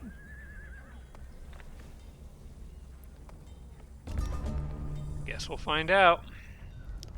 Alright, well, we finished the monolith. I can also take over that mine, which is what I was planning on doing. I should have 2 that I can take. Yep, okay, so I'll just take another mine. That gets me more production and draft, which I can spend on more units. I guess I'll just get the Beacon of Valor because it's the only thing I have left to build, and then I'm pretty much out of buildings in this city. So, neat. Then I just produce merchandise. I'll have more gold income then. I do want to get, let's see, what have I got here? I could use maybe another paladin, maybe a couple more archers. Yeah, let's do that. Get another paladin. Get another strider, maybe another strider, and then start working on another champion. Maybe another Scald, actually. We could just mix a Scald in here every now and then. I feel like they've got a useful enough purpose. No invasions on the back end yet. Quiet over there in the countryside. That's good. Let's go ahead and break this. So I'm going to move you up here, move you up to here, and you go here. That should be enough. May as well drop some spells if I won't need to. Shouldn't need to, but... Okay, get a Crown of Ruin. Magic attacks ignore up to 3 status resistance. That could be pretty handy. Grants 1 resistance. We'll take the reward. I feel like that could be helpful on my cleric, depending on what hat she's already got. She doesn't have one at all. Okay, well, there you go.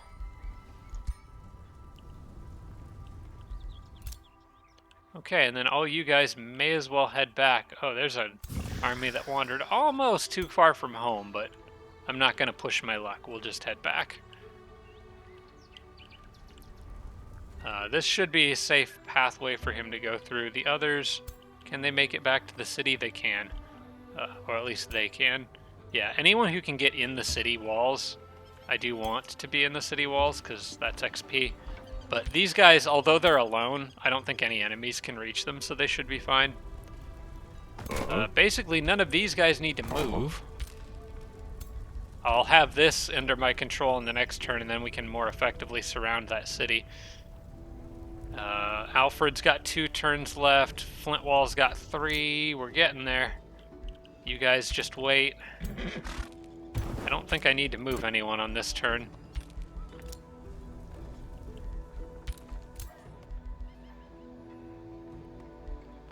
And what does the scout want to do? I mean, I could keep pillaging stuff with him.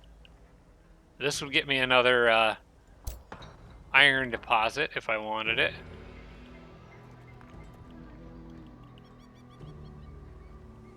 Which would be another spot for a mine. Ah, you know what? Heck, why not? Actually, that's already pillaged. I could just take that. If I disconnect another province, I could make more room. Although, I actually don't want to disconnect any of those other provinces. This one's blocking anything from coming out of the cave, so I want to keep that. This one's setting up an attack on Teal. These ones are all still getting resources. I think I just need to chill with the scout. We'll send him back.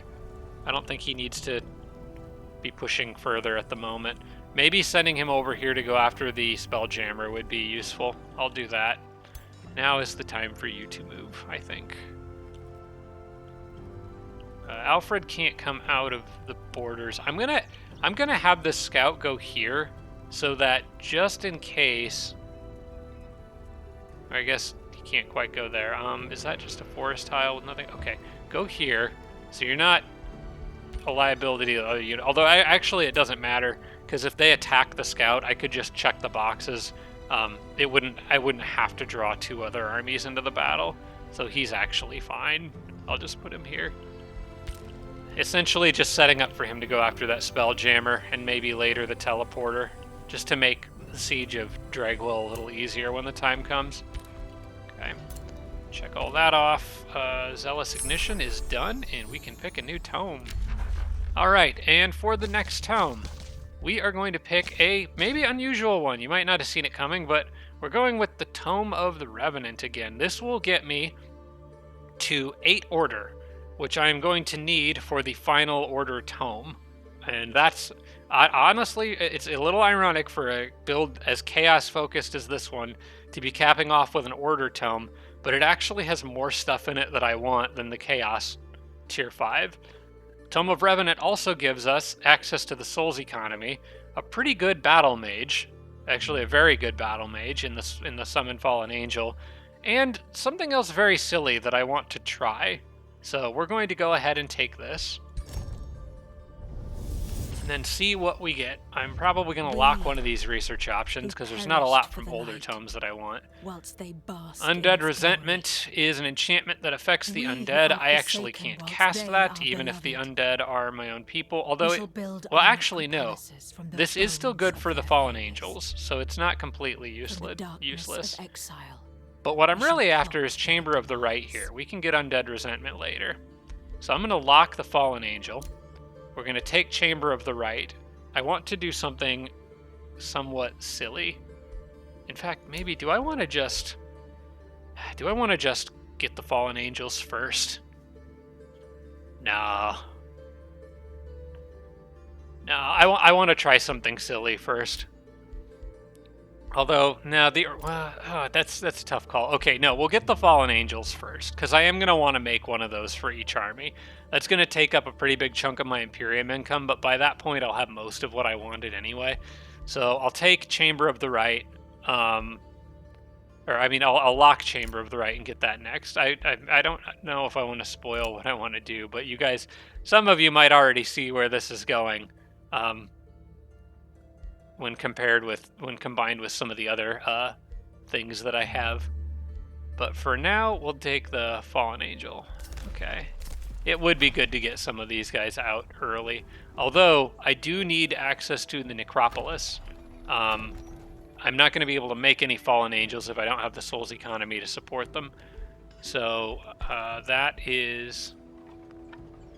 Extracting 2 soul per adjacent research post. Okay, we need research posts. I have one over here. I have one there, so I think this is going to be a good spot for the Necropolis, right where that farm is. Yeah. Right there. That does make Carnival of Flesh a little less useful, but we want that there. I'm going to actually move it in front of the Beacon of Valor, and might even hurry production on it.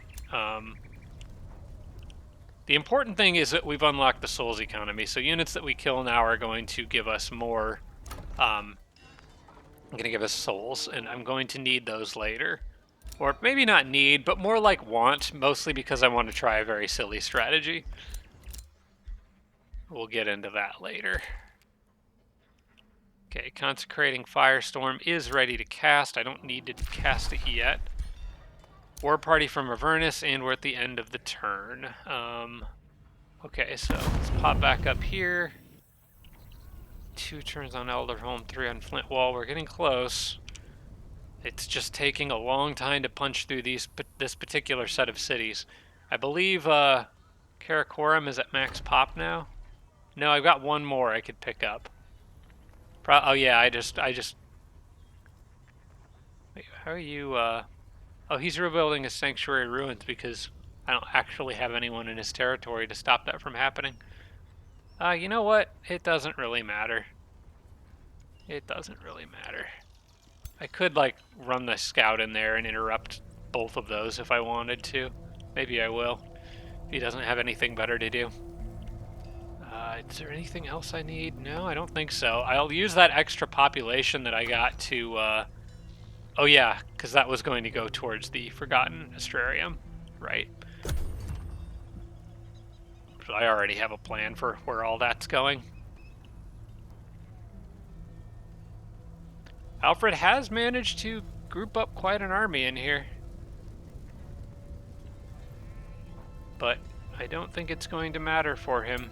In 2 short turns, I think it'll all be over for old Alfred. He's going to need a miracle. Or intervention by both, like, blue and yellow at the same time right now might be enough, but even then I still think I'd just commit everything else I have to fighting him and keep the siege on. I will feel so much better about my prospects this game as I manage to take out even one person. Even better if I can get both him and Flamek while I'm down here.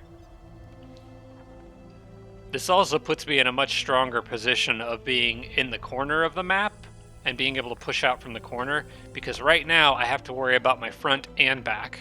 This will allow me to not be surrounded anymore if I'm able to take control of this corner, because as far as I can tell, there's really nobody else down here besides the city-states. And the city-states alone aren't really any threat anymore. I might siege Rampart and just burn it down just for the sake of getting more Chosen Destroyers income, but we'll see if it's even worth it. It might make more sense just to go straight after Helix Hold and siege that once I'm done here. In either case, I don't think I'm going to have to move my capital. Up, here we go. Alfred is fighting back. Ooh, and it's a risky battle. Ooh. Okay.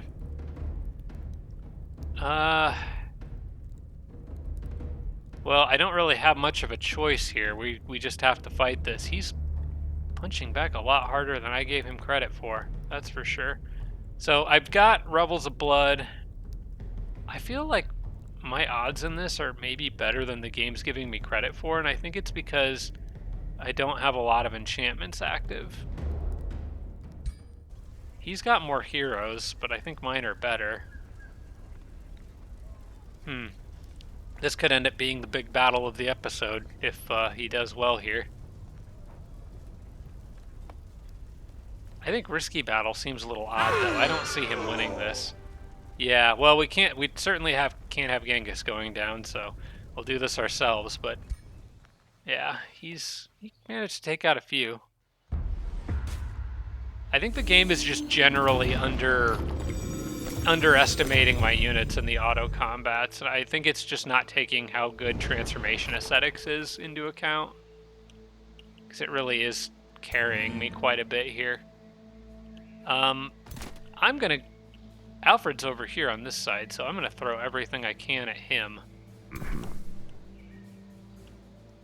Yeah, you know what? I am just gonna charge this right side with everybody. We're gonna ignore everything that's going on over there. I'll just get away from the towers. Alright, we can do this. I'm gonna go ahead and start clearing some of these things out. You might be able to take that tower out pretty soon. Go ahead and take a shot. Nice. Okay. You have so many healing abilities, it's wonderful. What does the Dome of Protection do specifically? Okay, 2 defense. And it's gonna benefit units of Faithful. Okay, good. So my units do still benefit. Does this thing actually have Faithful or Zealous? I would think it would have one or the other. As Zeal, okay. Alright, you go there, defend them. Everybody else charge. Maybe charge cautiously with the Cleric. And just bring as many units this way as I can. We are going to end up getting bunched up and take a couple big hits from those catapults, but if we have our own catapults, we'll be able to shoot back.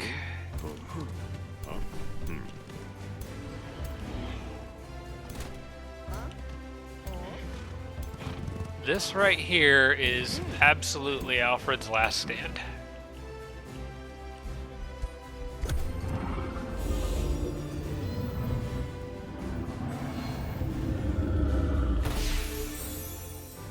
Sworn bond with his Liege Guard there. I'll have to recheck what that does. I think it's just a damage reduction now. It's not as powerful as it used to be. Okay, no catapult shots yet. Or maybe they did and I didn't notice. It doesn't look like they did at all. Okay. Mr. Alfred, what do you have going on here with this sworn bond?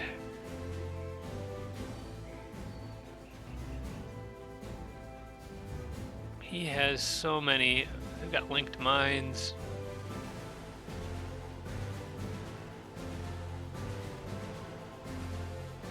Where's this listed in here? He's got too many buffs. I can't find it.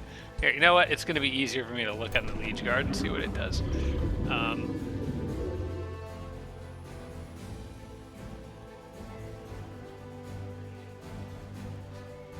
Why? There it is. Link to target friendly hero unit. Damage sustained by the linked unit is reduced by 50. Don't dealt to that unit as well, but reduced by 50%. So he's absorbing half of the damage for Alfred. And then at the start of each turn, the linked unit gets strengthened. Okay. So Alfred's going to get buffed with strengthened. And I'll deal half damage to him. Okay, well, that just means I need to shoot him twice as much. I could take that tower out.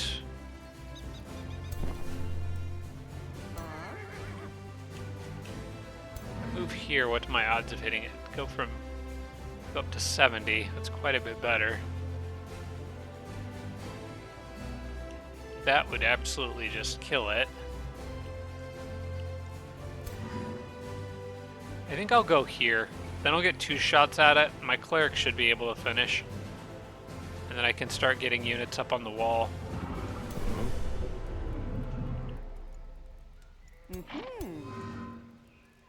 Can I get these guys around? That does block my friends, unfortunately. Okay, what I think I'm gonna do is take this guy here. I'll clear this so I don't take bleeding. Get rid of the caltraps there. Get a guy on the walls right here. Move this guy up here. Gets him closer to the enemy. I can take 2 shots. Maybe if I crit. I did crit. It's gone. My units have exceedingly high morale. Critical hit should be easy. I might be able to take this tower out too now. In fact, I'm pretty sure I can.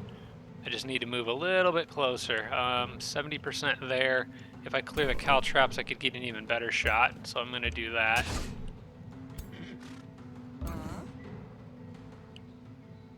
In fact, if I go here, I trigger momentum. Okay, cool. That'll work. Genghis should be able to finish it off. Or really anyone else could. Even my Dust Weaver. Well, my Dust Weaver can't quite reach it.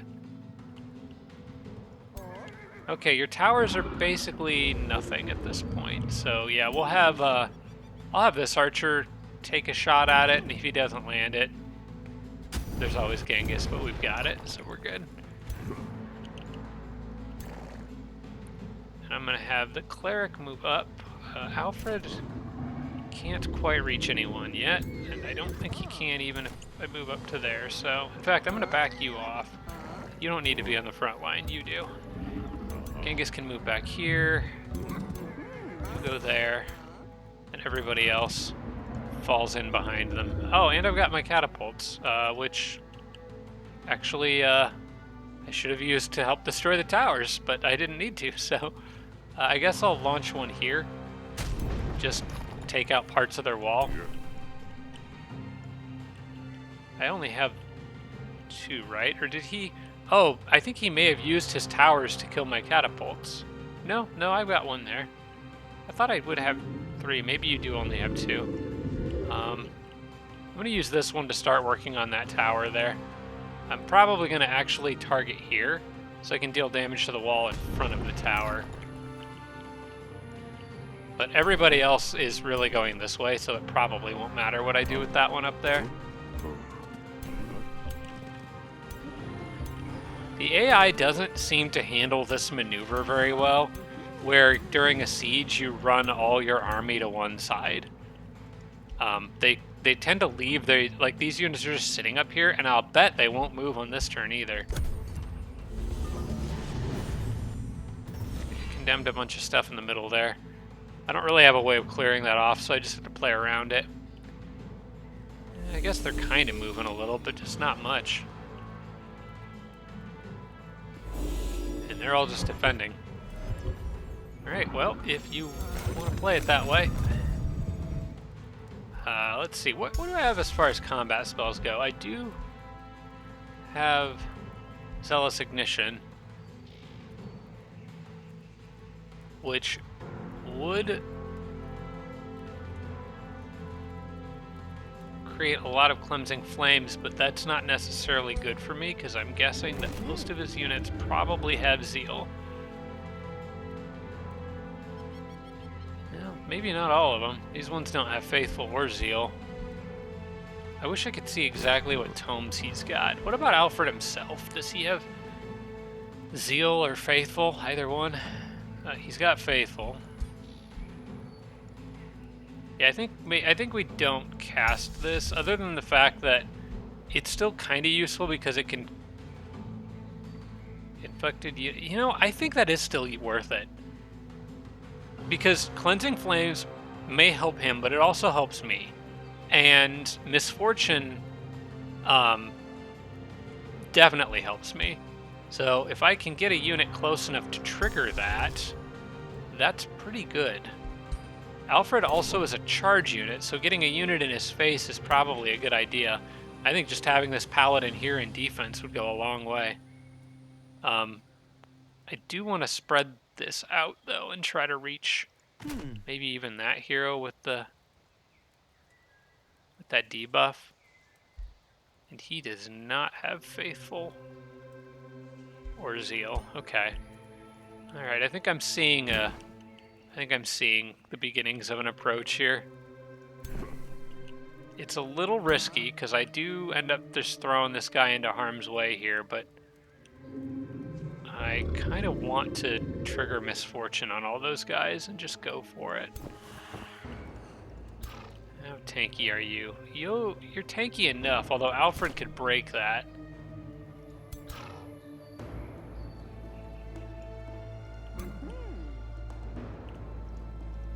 I just don't know if that's worth it. Alright, well, I can hit. You know what, let's go ahead and do this. Because that's going to get rid of some of Alfred's buffs.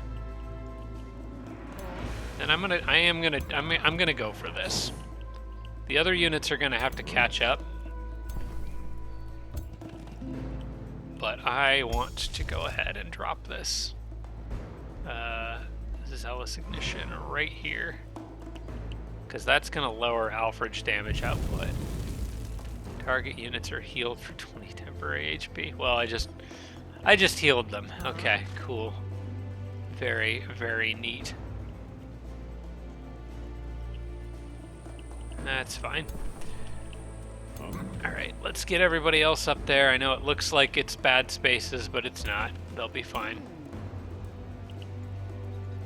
And then maybe now is the time to teleport the archers up and just start unloading on somebody. In fact, I think... Oh, wait, I see a move for Genghis here. Okay. Make these guys go again. Because I want you in the face of those archers just attacking. Might even do this. Yeah. Go ahead and drop this here. So I do want you guys to be protecting each other up there.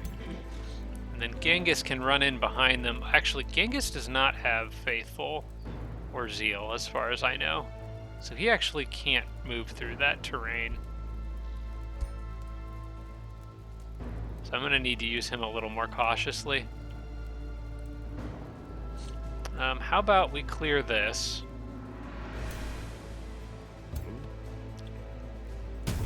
Get rid of that. And that makes a free path up. Ah, there's another one there.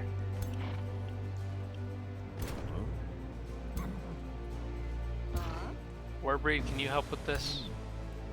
No, not quite.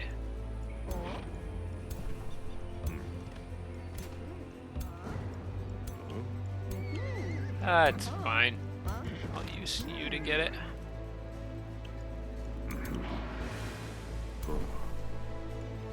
Yeah, may as well. Actually, I'll use this guy to clear that. I'm just killing the cal traps to make a path up for all my guys here. The archers are going to move up, but I don't think I'm going to shoot with them yet. I'm just trying to get a safe place for them to shoot from.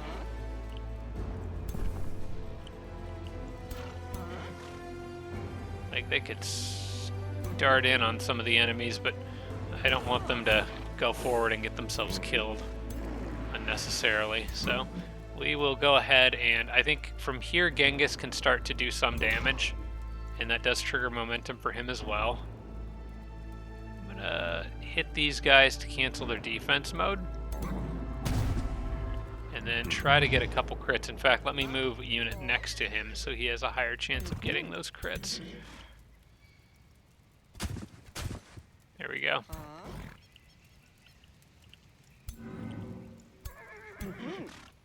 Okay, I think this is a relatively safe approach. It's not hitting as hard as I was hoping, but I don't think I'll lose anyone here. Them getting healed by the spell backfiring was not something that I really planned for, so that kind of sucked. Let's see, that guy's got a polearm. He can't really hurt anyone too bad with it, so I think we're okay for the moment. Just need to keep pouring these units up over the wall. Oh, I forgot they had a dragon over there. Oh. Okay. Well, that unit's dominated. It was at least in zone of control of one of mine, but we're definitely going to need to kill that thing.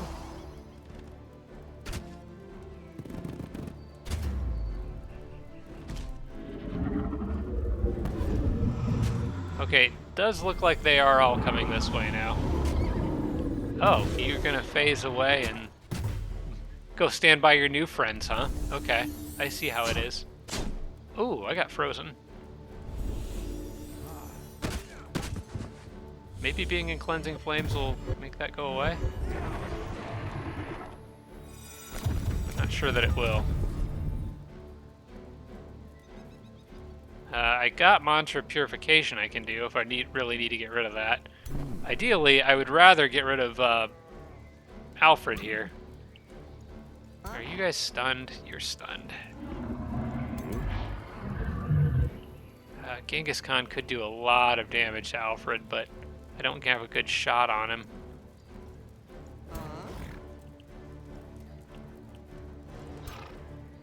I could teleport these guys up and mess Alfred up pretty good from here.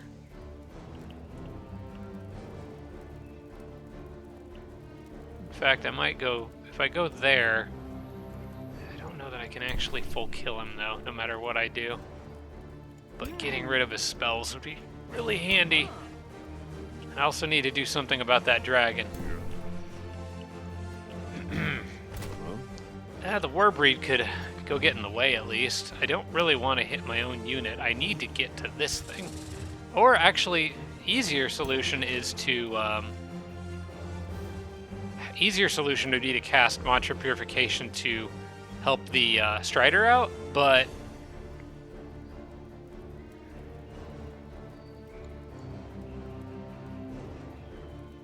Strider's not in a safe spot though, and it's already used its teleport, so if I convert it back to my side, I can't get it out of there, which is not ideal. Strider does have Faithful. That didn't go away just because he got captured, which means my Pyre Templar could step forward and use Cleansing Flames. It will do some fire damage to him, but it'll create Cleansing Flames and over time heal him. I think that's probably a good move. It also gets me closer to the dragon.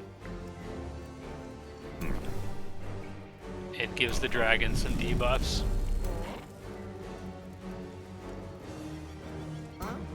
Yeah, didn't really bother him at all. Now that dragon is worth knowing, he can just ignore that guy and fly over basically whoever he wants. How do I want to approach with the Warbreed?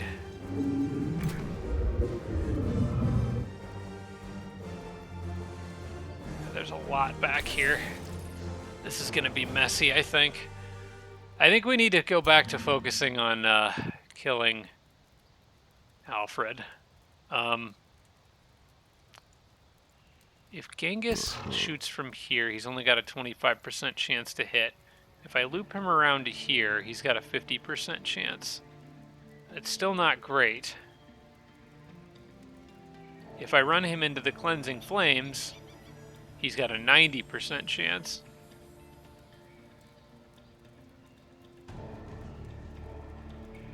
Let's see how much damage I would do from over here. If I can manage to land these hits, I could also move up with this thing, trigger this. And bearing in mind some of this damage is getting redirected to his buddy. Okay, good. I did manage to get those hits. I can also hit him with the cleric, probably, and she actually can be in cleansing flames. I might need to drop battlefield restoration though in this turn, I think. We'll use this guy to finish off old Alfred, I think. I am gonna strike with the Pyre Templar.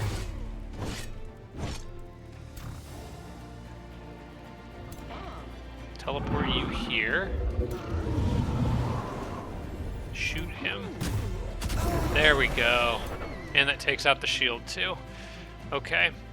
And then I think now is absolutely the time to drop battlefield restoration. In fact, I should have done it at the beginning of the turn because it's going to grant everyone fortune. Forgot about that. Dang. Okay.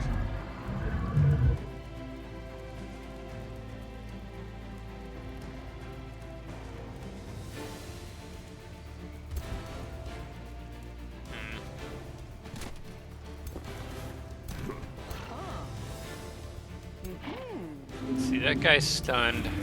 It doesn't matter because the Banshee can shoot from point blank anyway.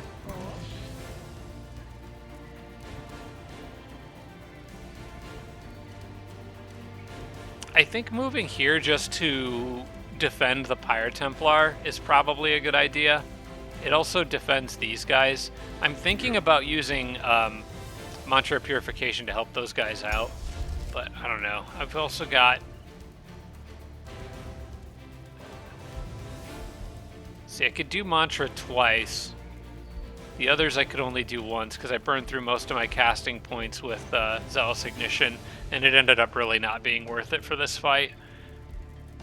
Swift Strike Blessing gives momentum and fortune. Commander's Call gives morale. And 3 strengthened, which is pretty good. But I think I might need Mantra just to clear negative status effects. Yeah. I'm gonna move up here, we'll defend. How much damage can you do to those guys? Kind of a lot, and he can freeze them too. I'm thinking about, ooh, that's pretty big damage. But I got an 18% chance of getting frozen if I do that. Can I protect him? Let me give him some status protection here. I'll move this guy up and just defend. That makes it less likely. Now it's only a 13% chance. I'll take those to get that kind of damage on him. There we go. That puts me in defense mode. Does a lot of damage to him. I think I can actually kill that hero now. I'm going to clear my status effects on this guy. And here come the volcanic eruptions. The game really likes that one. If I can land a single crit, I think he's dead. Yep. Alright, cool. We're picking them off, lowering their morale, just one step at a time. The next big thing is the dragon, who is a threat to everyone up here. Well, he can't kill anyone. I think he might be more of a threat to the people down there. I am going to... I'm going to do this. I'm going to clear this path for Pyre Templar so that he can get on the wall relatively safely.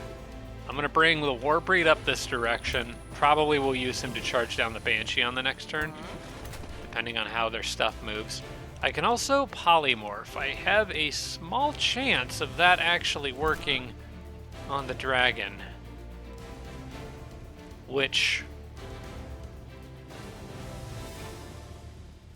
isn't like the best. It would have been better to do that earlier in the level, but I think, well, let's see. If the dragon doesn't get polymorphed and goes after her, he could do a lot of damage. That's maybe a little bit risky for her. Can she do it from maybe further away? She could. She's got a little more range on it. If I go here... No, hang on. That's not right. It'd have to be here. If he went after her...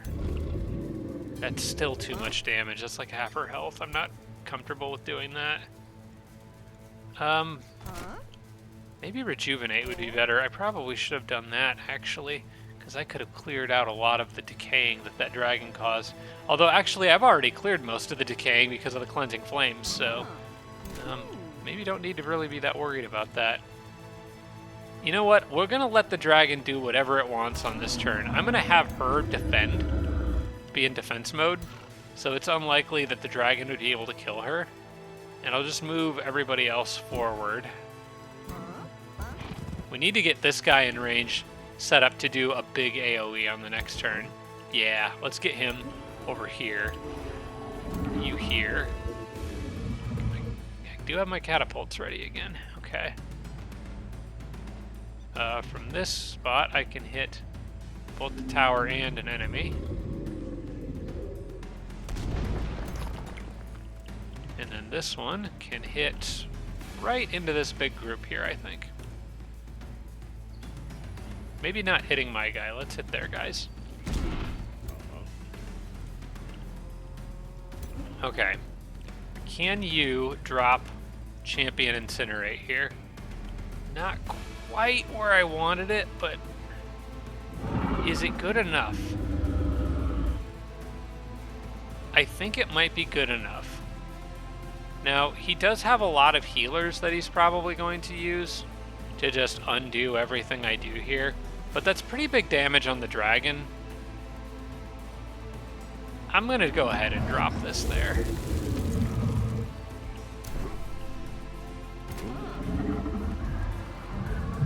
And then you definitely defend, because I don't want that dragon somehow killing you. Okay. Who's left? Warbreed, defend. Okay, I think we're at the end of the turn. A lot of rejuvenation on my guys. Got lots of ways of keeping my troops alive, most of which comes from that cleric, who is really doing some heavy lifting. Dang it, that guy's moving further away. I need to kill this thing. I might use Mantra to just get rid of the length that that guy has on my Strider.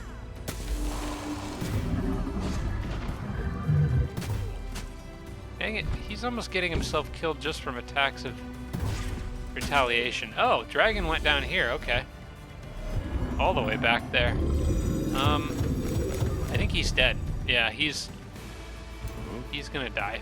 I'm gonna cancel his retaliation in defense mode, and then I can just tear him apart. In fact, I think I might smite. Smite's not really any better. How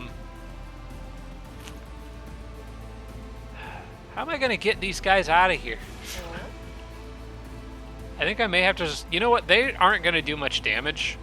I'll just avoid targeting them or putting them in a position where they take damage, because they're injured now and their damage output's gonna be lower.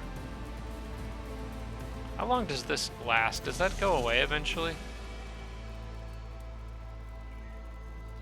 I kind of need that unit to stay dominated. I think it's for the rest of the battle. Yeah. Yeah, it's for the rest of the battle. So I just need to avoid hurting my own guy there, basically. Okay, well, let's go ahead and move this guy up. I think I'm going to target that hero with him. I believe we could kill that hero on this turn. The archer can move behind the dragon. Can do decent damage there. And then paladin can just finish the job. One less dragon to worry about. Do I use focus aim here? It depends on what everyone else can do. I still have polymorph available. What are you? Just a Grimbeak Crow in my way? Okay. And then just a bunch of units in the back that Genghis can go mess up.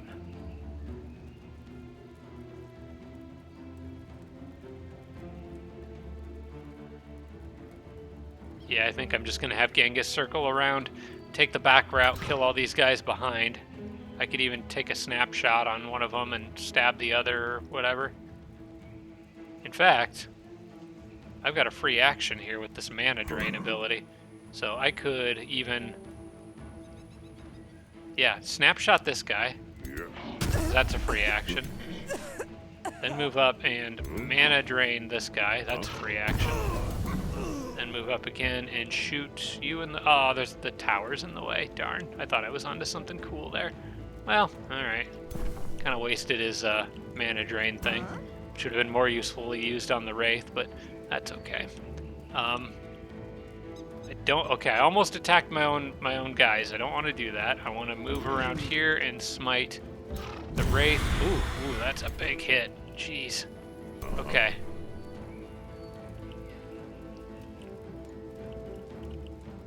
Alright, just need these guys to move up. Stay in the fight. I wouldn't mind going around and going after the, that guy, but I need a way to make sure that... Okay, I've got a paladin with lay on hands here. If I can manage a crit, I don't want to end my turn here. I would want to sprint and end it here, and then if I can manage a crit, I could. That kind of leaves this guy a little vulnerable though. If I do all that, he's already got some debuffs. No, I don't think it's worth the risk. What I was thinking is if I could manage a crit, I could kill that guy, heal my archer, and get him out of there. It's not worth the risk. Not yet. We will just do this. Focus on killing the hero if we can. So if I go here, I can get a pretty good shot on him with this guy. Oh, these guys would actually be perfect to pull my archer out of a bad situation. Okay, I'll try to remember that later. For now, let's go ahead and shoot you. Wow, I might not even need the help here, but we'll do it this anyway. Yep, okay, cool. Their morale is dropping like a rock. I'm just gonna have you help punch through this thing so that his path is clear on the next turn. And then you can go up here and maybe just defend.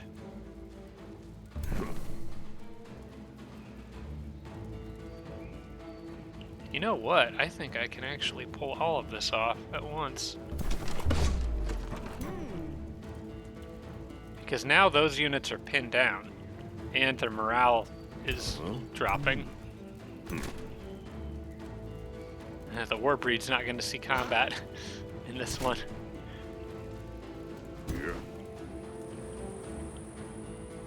Yeah, if I run him all the way through here, there's nothing that's going to be able to kill him, so I think I am going to go for this. Let's see if we can get this crit. Critical chance is 50. Can I buff that in any way? Well, no, but I could help make sure in case it doesn't work. Yeah, I'll just move them up. And if I don't get the crit... Okay, we just finish him with these guys. Hopefully one of those at least grazes. There we go. Now this guy's free, but he's injured. So I want to move up with Paladin and give lay on hands. A lot of their units are routing.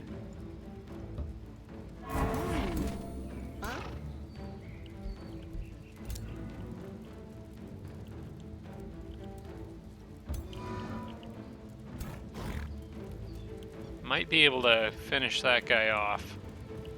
I've also got plenty of healing options, so many healing options. I might actually heal the Paladin even a little more.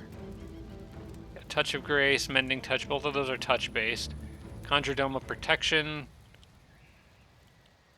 I don't think I need any of this, actually. I think I could just focus on killing things, because this unit might still attack me. But he's not going to do enough damage on his own. Now I think we've got this pretty much in the bag. She can run right through all this. It doesn't matter to her. Burning, burning, removed, burning, burning, removed. Contradoma protection, right. Oh, that's around her. Oops, okay. I thought maybe she could target that. Well, that's not the worst thing she could have done, so. I'm just gonna not have the Warbreed. You know what? I got a different plan for the Warbreed. Go this way. You're gonna help kill people that try to run away. Oh, oh, Alfred dies this turn. Because he came out of the city to attack me, he sallied out. So his defenses will collapse on this turn.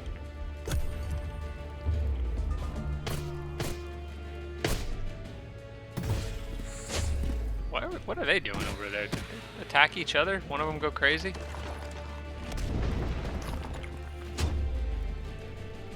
Okay, that hero hasn't quite given up yet.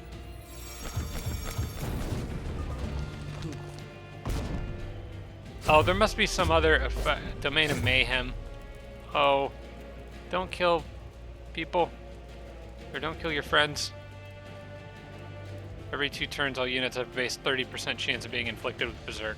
Okay, well, at least he was able to reach that hero. In fact, that was probably a pretty useful thing for him to do. I do want to move him away, but he still has this defense mode. I think I'm just gonna shoot him, probably. If I have anyone who can actually hit him. Those archers could. Okay, if you guys go here, you should have a pretty good shot. Yeah, take him out. There we go. Now I've got more ability to move around. We're gonna try to intercept all these guys before they get out. It actually, you know what? It doesn't matter. If they retreat, I can just let them go because all I have to do is walk on the city and Alfred's dead. None of these guys come back, so I don't need to waste my time. But somebody in here, I think it's this Wraith, has not quite given up yet. So we're gonna have to encourage him.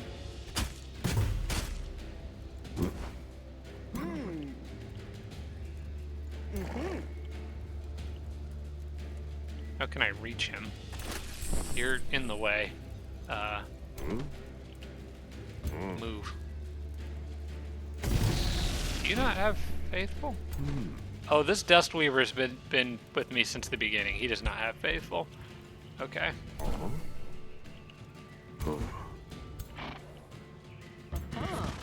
This should end it. And we're gonna let them rout. Especially since Berserk mode thing is active. Okay. And now their walls are down and I can do the rest myself.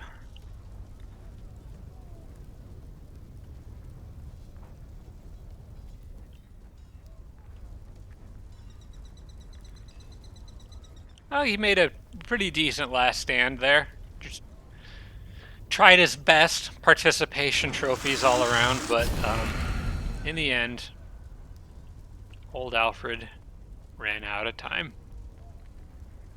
He was a little bit too much of a nuisance on my west side.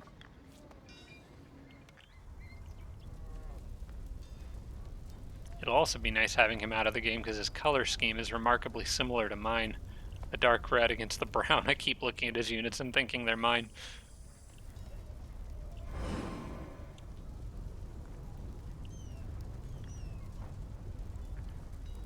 Now, wouldn't it be lovely if these 3 units in Flintwall ran out at my massive army of 18? I think it's a little less likely, but it would be funny. And it would save me some time. As things look right now, though, I could move in, siege this city. Ooh, and I think this is coming just as I get my next, my final Chaos Affinity Tree upgrade. For raising cities faster. I think this timed out pretty much perfectly. Annoyingly, Elderholm is also population 14 instead of 15. I'm struggling to get those nice divisions by 3. But oh well. That's a bit my own doing from, I guess, pillaging all their stuff.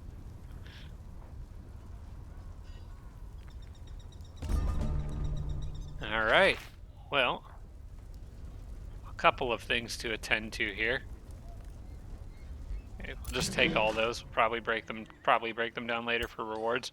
First things first, I want more Imperium income. We're gonna get that. And I also probably got a lot of souls on that turn. Yeah, I got 85 from 30. I think I got 55 from that battle. The Necropolis is coming along. I don't think I'm going to spend the money to hurry that. This is actually kind of nice. I can just generate more research. That's a byproduct of this structure. Just generate more research with production.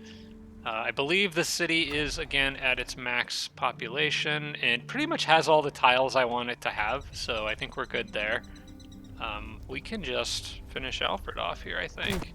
All my units should be topped off on health because they were in friendly territory, so we just simply march in, and your empire is over. As long as you don't do something tricky and take somebody out, which would be super annoying, and you shouldn't do that.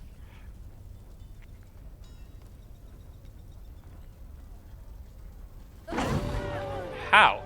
How the heck? Why? Dang it. Alright, fine.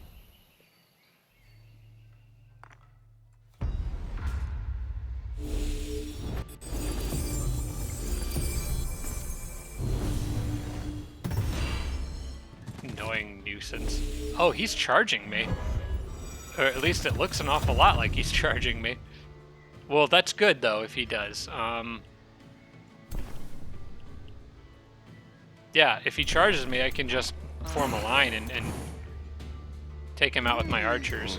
I don't know why my units are struggling so much in tactical combat here.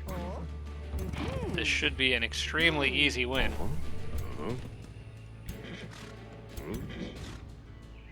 Maybe you got a very lucky convert on something that caused lots of problems. On that note, we're going to back off everyone around this person who can give them status resistance.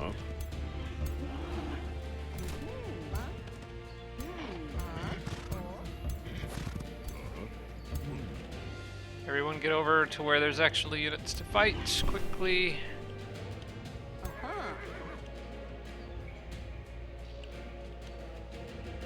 We can give you a real quick mending touch. Top off your health there.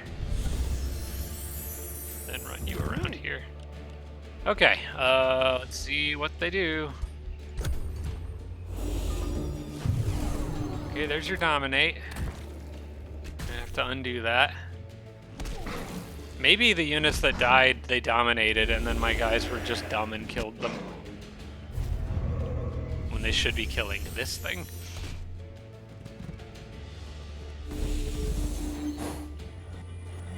I'm actually quite willing to bet that's probably what happened. Alright, so we just need to kill that guy. I can do that. Let's go ahead and drop...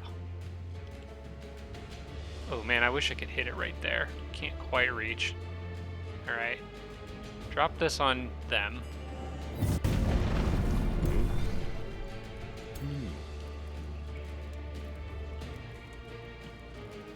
If I move you here, I can attack once. Genghis can tell you to go again. And you will probably kill that. Yeah, get that thing out of here.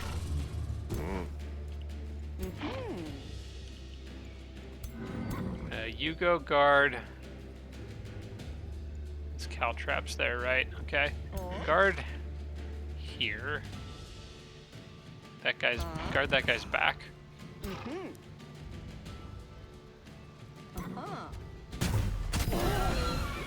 There's a crit to finish him off. And Genghis still has plenty of options for whatever he wants to do. Now this guy could run out the wall and do a lot of damage. So we're gonna need to block him in. I think that if I move this guy here, I'm pretty sure he can't get out. Based on where the units are facing. So I'm gonna try that. Yeah, he can't. Now he can't get to me. And I'm gonna move you here. We're gonna just take the bleeding, it's fine. Because Genghis has things he needs to do. Like canceling your defense mode, triggering bleeding, hopefully. Nope, no bleeding. But at least dropping a couple of your character models. Oh wait, I think I can just straight up kill him. Yeah, he's just dead. Okay, then you guys all circle around. Actually, Warbreed, you can go front. I want you here. In fact, I actually want you to heal her.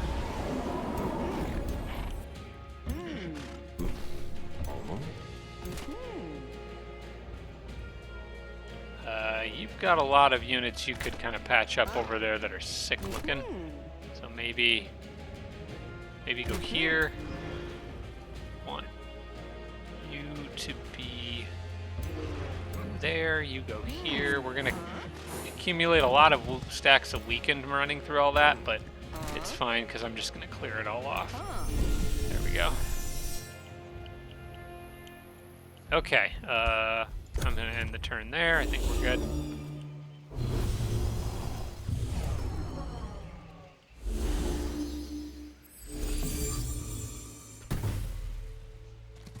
Stop giving me diseases.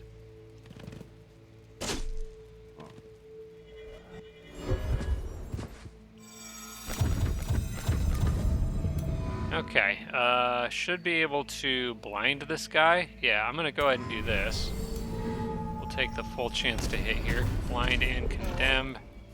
And then I can just mess him up with the paladin. And he can't hit back because he's blind. Is my catapults ready to fire yet? Yes, they are. Let's go ahead and drop one right there. How about you? Where can you reach? Not quite to that tower. We'll drop one here. In fact, you could actually fry both of those guys. Why don't you do that?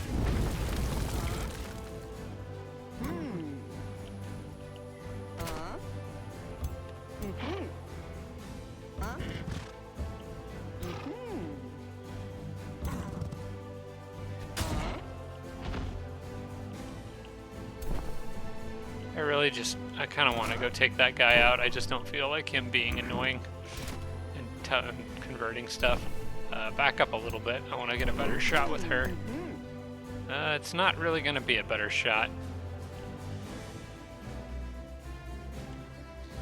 Oh well, maybe I'll get lucky.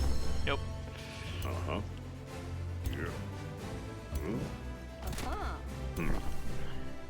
Well, if I'm in his face, I don't think he can use his convert thing. He'd have to move. Yeah, I'll just do this. That way if he moves, he dies. Unless somebody else interferes. Oh, I could get the shot with him. There we go. There, no more converts for you. If I do this, I can mess those guys up pretty badly.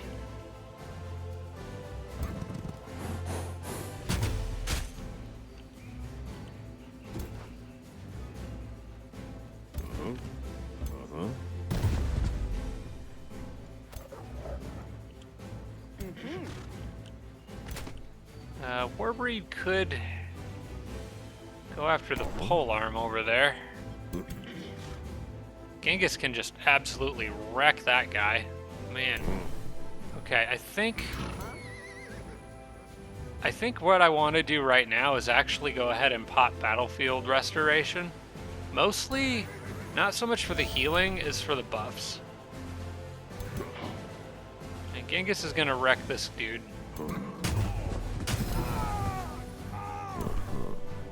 You can finish him off. Then I can get up here and take the tower out. I can even get over to this guy, who is a ranged hero. Let me do this. There's a good old smite. In fact, you're almost dead, aren't you? Okay. Close. Not quite. If I put you up here and swing an arc this way, I might take the tower out. Yep, there we go.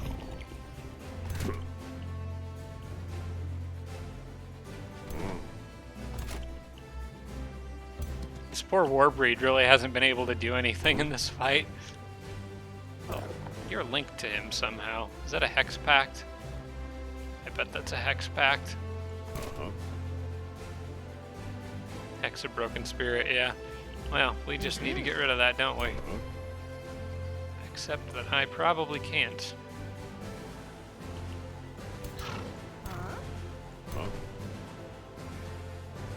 Oh well. We'll get it next turn.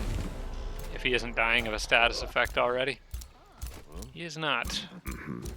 Okay. Everybody else is good.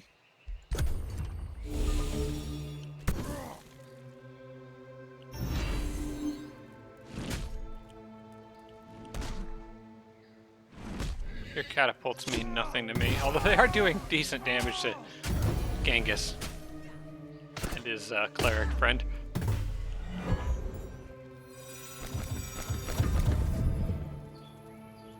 Alright, need to surround these guys. Start working on them. May as well do another smite here.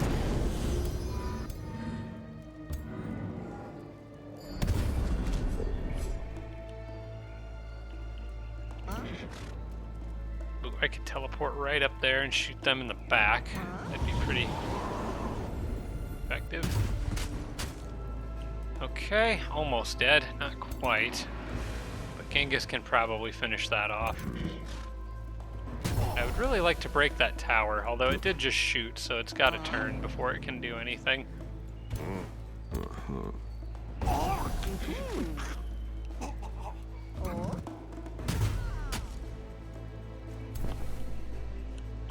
Alright, tower will not be an issue. Can you use Touch of Grace on yourself? Can you use Healing Touch on you? Can use Healing Touch on yourself. Okay, go ahead and do that. Warbreed is gonna get a... Ooh, ow. I think that's it. Yep, Warbreed leads me to victory. Nobody dies. It's a dumb battle for anybody to die in. And... goodbye, Alfred. That's 1 down, 6 to go. Progress has been made. And we got a bunch more extra items that I probably don't need. In fact, I might discard all of these with the exception of maybe I can do something with that White Wolf mount. Okay, we are absolutely holding a parade to get Imperium. Yes. And our gold is officially in the negative. Okay, what I need, and this is literally picture-perfect timing, Reign of Destruction. Now, we raise cities faster, and raising cities yield 50 gold per population.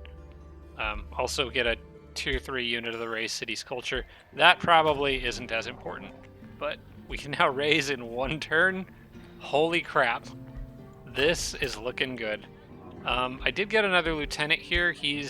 I'm gonna get rid of these extra units because they come with no experience and they are not faithful. So we're gonna drop him. And my scout has business to attend to on the Spelljammer, so let's go ahead and start that process. Meanwhile, Genghis and company will...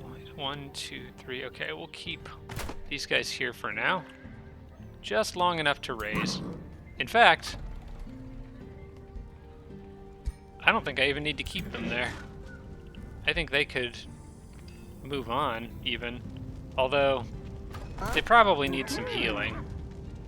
You know, we'll just step back into friendly territory to heal at the war camp, and then as soon as that city's gone, it's straight on to Flamic.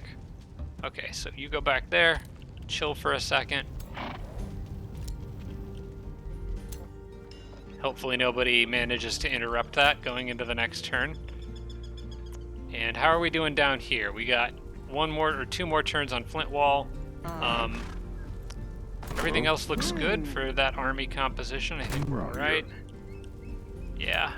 So I'm just going to add you here. since I have this now, I'm going to move you back here, so we have 2 heroes next to the city.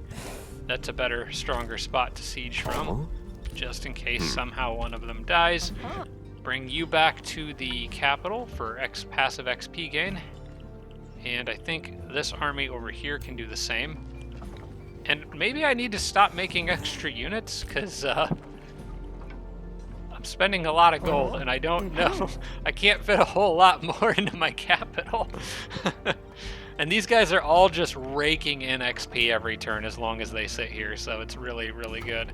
I could use maybe another Dust Weaver, so we'll grab one. Yeah, there we go. Okay, so that gives me an extra, I think you put him there. These guys are, it's all chaos how they're spread out. I'm pretty sure I could use another lieutenant too. We'll pick one up. I would like to have more higher rank lieutenants in here. You know what? Let's just freaking max it out. We'll get just 7 stacks of 6 all raking in tons of XP every turn, and we'll just send them out to fight as needed. We'll add a paladin to your group, and I'm just gonna kind of move some guys around. If anyone has 2 of any one thing, we'll spread things out. This is kind of how I think the army should generally look, minus maybe a lieutenant or a lieutenant swapped in every now and then. So I don't need everybody in one group, but let's see. I could probably use another lieutenant. Let's get another one. Just get them at will at this point. Let's see, you could go, you've got a lieutenant already. You don't, so, oh wait, you do? You don't. Does everyone have at least one champion? That army does not. Okay, you guys take an extra archer. You guys take an extra lieutenant. And you guys don't have a champion, so drop a lieutenant, actually. Replace with a champion. Just, it's like playing Tetris with my units here. That looks pretty good. Fairly well-balanced army. They don't have a Dust Weaver. I feel like everybody should have one. They're very useful. So we'll add one. And we're at the point where we actually have to wait a turn for a unit. Okay, you guys take that Dust Weaver, and then we can get 2 more units. Honestly, we're just gonna get them from draft, from pillaging things. I think I might wait. We're at a point now where maybe we're spending too much money, but I'm going to get, you know, it really doesn't matter because I'm gonna get a bunch more per turn after I siege this city, so I can afford to just keep building units. It's just the practical limit of when it kind of makes sense to stop is sort of seems to be approaching when my city is filled to the brim with them. I think for the last few, you can't go wrong with some extra tier 3s, so maybe just an extra champion and an extra paladin or 2, and then we'll top things off. Yeah, let's just finish it off with a couple of tier 3s. A champion and a paladin. Sounds good. And then that's, I guess I could fit one more in here, huh? Yeah, because there's space for 3. Maybe another archer? They don't have one. Yeah, there you go.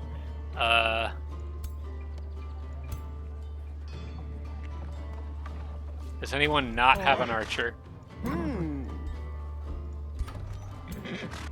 Yeah, we got plenty of archers.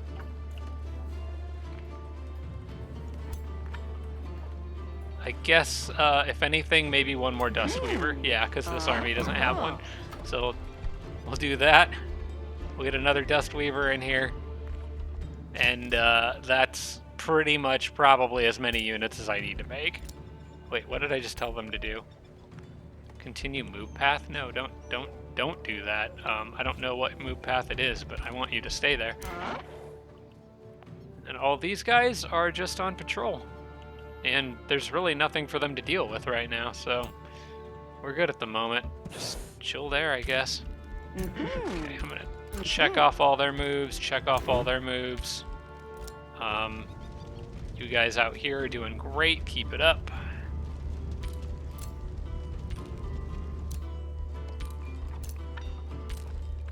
And got the Scald, got the Dustweaver, the Lieutenant, a whole bunch of other units. I'll just right-click through those. I missed something about something that could be built.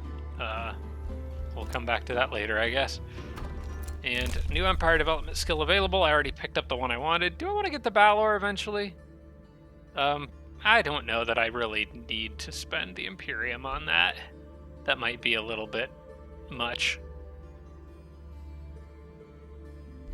Okay, well, at the very least, we're good for now. I don't need to spend any more Imperium at the moment. But at the very least, if anyone comes in, the longer they wait to do it, the more XP my units are getting, and they're earning quite a bit. So they'll just keep ranking up the longer they sit in that city, and get more and more powerful, eventually surpassing the strength of some of my original units out here. All right. We got more heroes captured, collected. Clover acquired. More heroes captured, collected. Somebody cast Prelude of Doom. Somebody sent a war party. Don't care about any of that. We're at the end of the turn. So I think this is where we wrap it up for this episode, guys. Kind of a long one, but I really wanted to see Alfred taken out in this episode, and we managed to get that. Flambic is next on the list, and from there, it's about face and the rest of the world. If I can manage to, I'll probably try to engage with some of this content from the particular scenario that I'm playing with these fractured cataclysm events. I would like to collect some of those relics and just engage with some of that stuff. But a lot of the things for it are like way up here in the northeast, like this. It's like way on the other side of the map. So I'm going to have to carve my way through most of my enemies to get back to a lot of that stuff anyway. So I'll probably take out a few more computers along the way, and maybe we'll mess with that right at the end just to kind of see what it involves. It's going to be really funny if it's stuff that would have been massively useful to me earlier. But oh well. It was more important to come down here and take these guys out, I think. So it's officially a 1v6. So I'm glad we at least made some progress in this episode. Thank you for watching, everybody. I appreciate all of the advice, feedback, comments, and support, and I will see you all next week. Special thanks to all my Patreon supporters, including Tier 3 supporters Dawson Horner, Devin Larson, Roderick, and Sarah Feingold. Thanks so much, everybody.